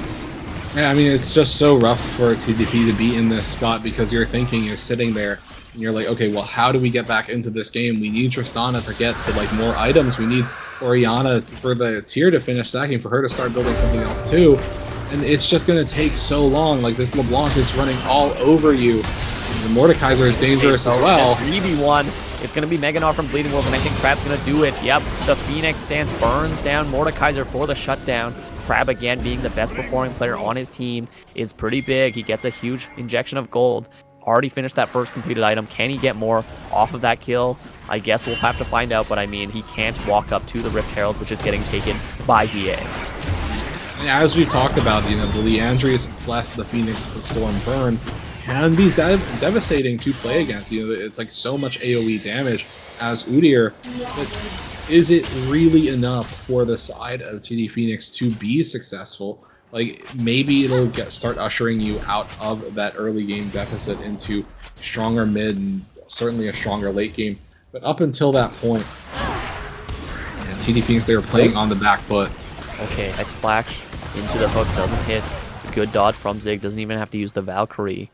Yeah, just some tension. I think, like you said, TDP just really need a play here, need to get items on their key carries. I mean, Yuntal just finally finished forward. The Tristana is going to take more time to stack, but they're looking for a play in the mid lane maybe, as Zig pushing up a bit far. Slim Pimpin is here, Crab is here, and the LeBlanc is roaming. Yeah, I mean, JDK, they haven't gotten another kill on this LeBlanc in a little bit, but still devastating, still extremely dangerous. Right? Like, the back actually hits. Death Realm into the flash. I think this might be a dead Gnar. Bleeding Wolves actually flashed in that last fight, so he's going to get obliterated by the Q, by the Bonks, by the Rylai's, and he's going to get ripped to shreds by the Project. Mordekaiser sends him to the Shadow Realm, into the Death Realm, into, I don't know, 6 feet under, and it is just domination from the solo lanes once again. TDP have nowhere to go.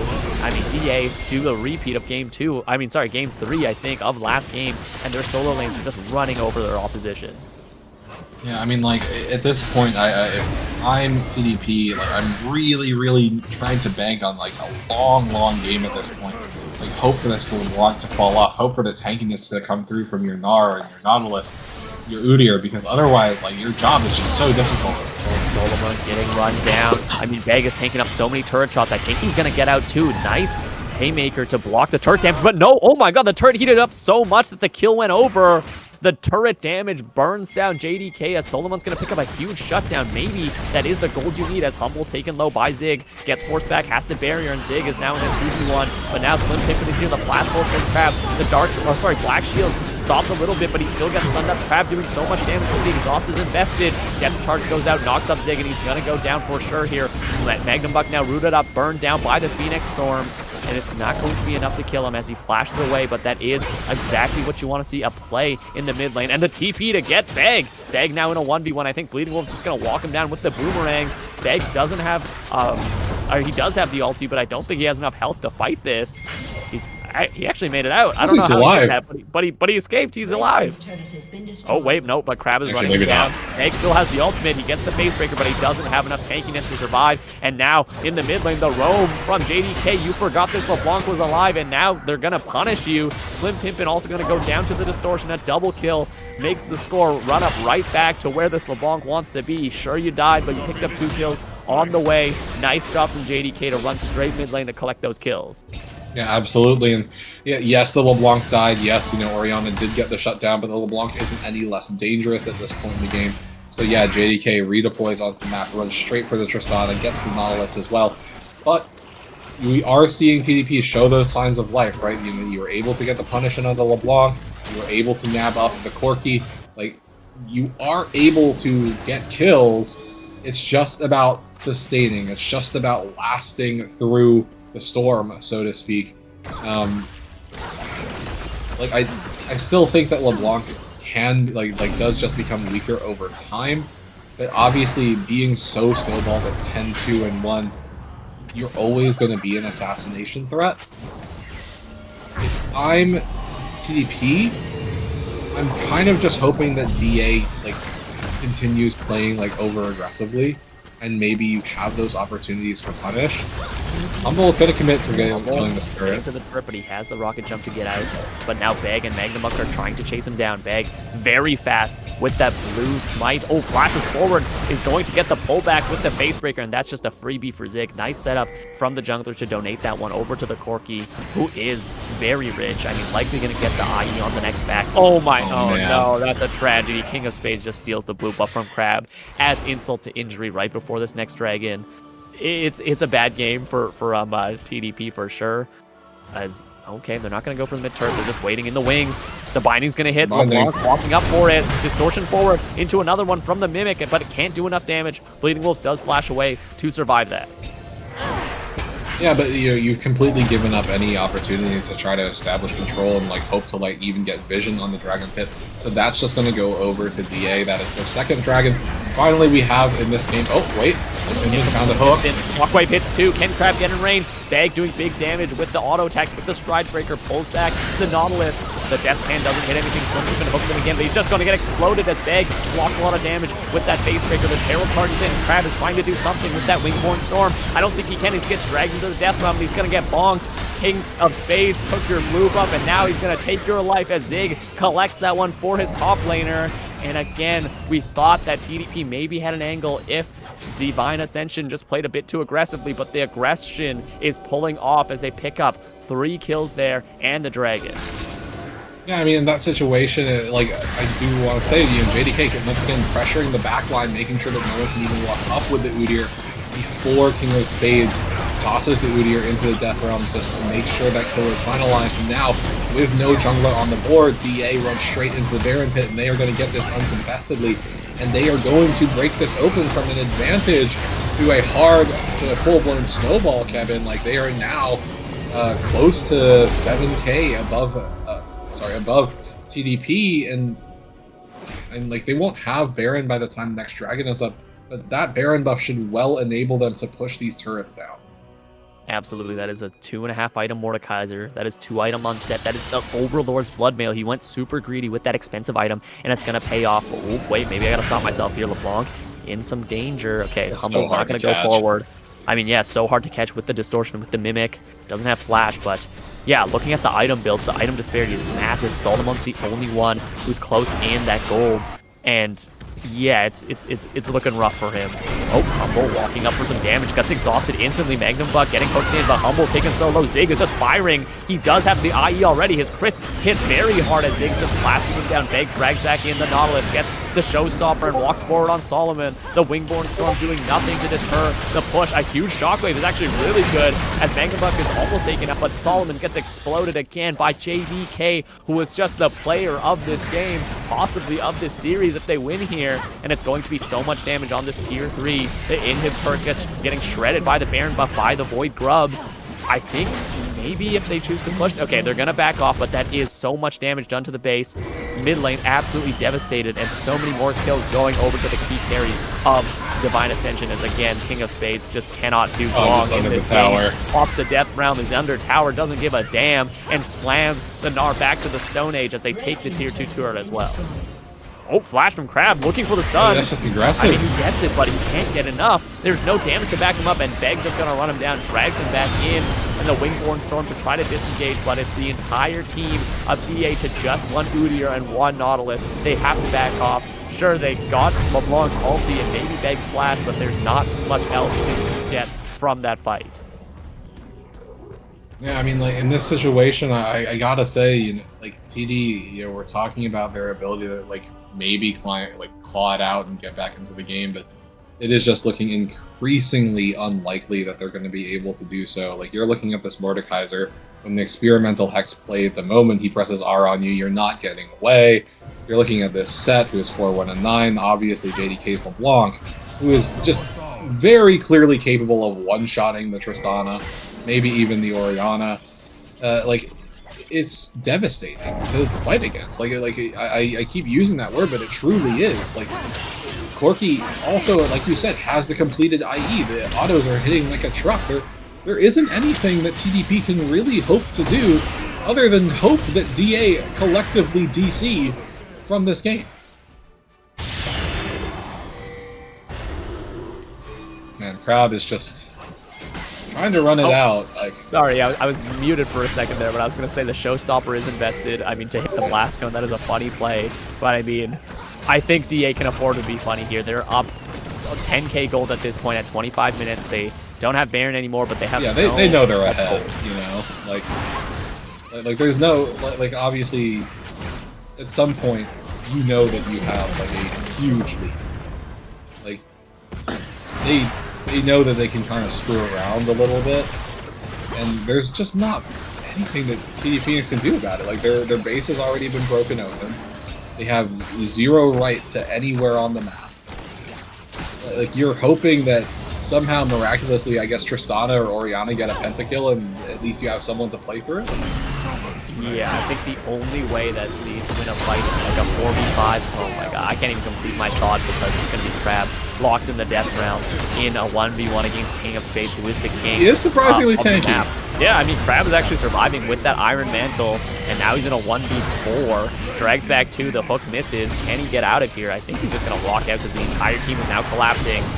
Oh, TDP are looking bad as he drops the ulti. Oh my god, it's just a meat grinder as now LeBlanc finally in the back line. Fleeting Wolves goes down, Slim Pimpin goes down, everyone goes down as Beg's just taking 0 damage. Solomon gets a shockwave, but it's a little bit too little, too late. LeBlanc distorts in, trying to get enough damage. Humble has to flash away from the ethereal chains, and even though Baron's not there, I don't think Solomon can clear this wave by himself. It's looking a little bit like the end here. The wave is coming in now, but DA's health bars are low. I actually think that TDP might have the room to respawn, especially because DA, they aren't hard forcing the push. They're playing it safe, they're going out to the side lanes, and they're just taking the inhibs too. I don't think JDK will actually get to the top. So, DA, they choose to play it safe, they choose to be, let's say, methodical about this. Or maybe they're taking a victory lap, however you want to interpret it. But, like, really, this is just about, you know, crossing the T's, dotting the I's here, right? Like, I would be chuffed, right, to see TDP somehow, like, claw a team fight back. But, yeah, it would be, you know, next to impossible. I think you're hoping for, like, 5-man Gnar ult into a 5-man Orianna into a fully stacked Tristana bomb, plus the, you know, a Nautilus depth charge and like the full channel of Udyr's So you're saying there's a chance there, Tree. You're saying there's a chance. I'm saying that DA need to turn into mannequins. Yeah, I mean, maybe. I mean, the only way I can see it happen is that DA group up too much, and we see like an instant like shockwave flash from the Gnar into a Mega Gnar into, like you said, the Udyr full Phoenix Storm, and I still don't know if that's enough to do it. As Humble jumping away with the rocket jump. Actually, survives against JDK, which is more than you could ask for, but I think this is going to be the final push here. Solomon trying to wave clear, and yep, all 3 inhibs are down, just the Nexus turrets remaining.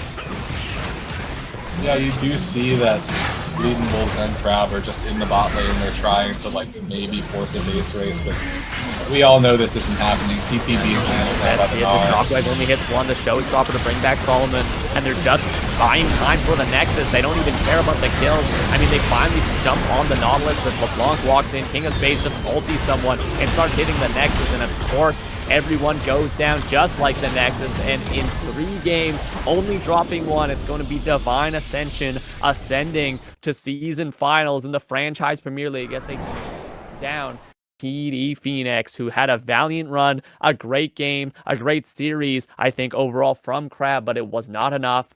The mid-jungle duo of Beg and JDK just ran the series.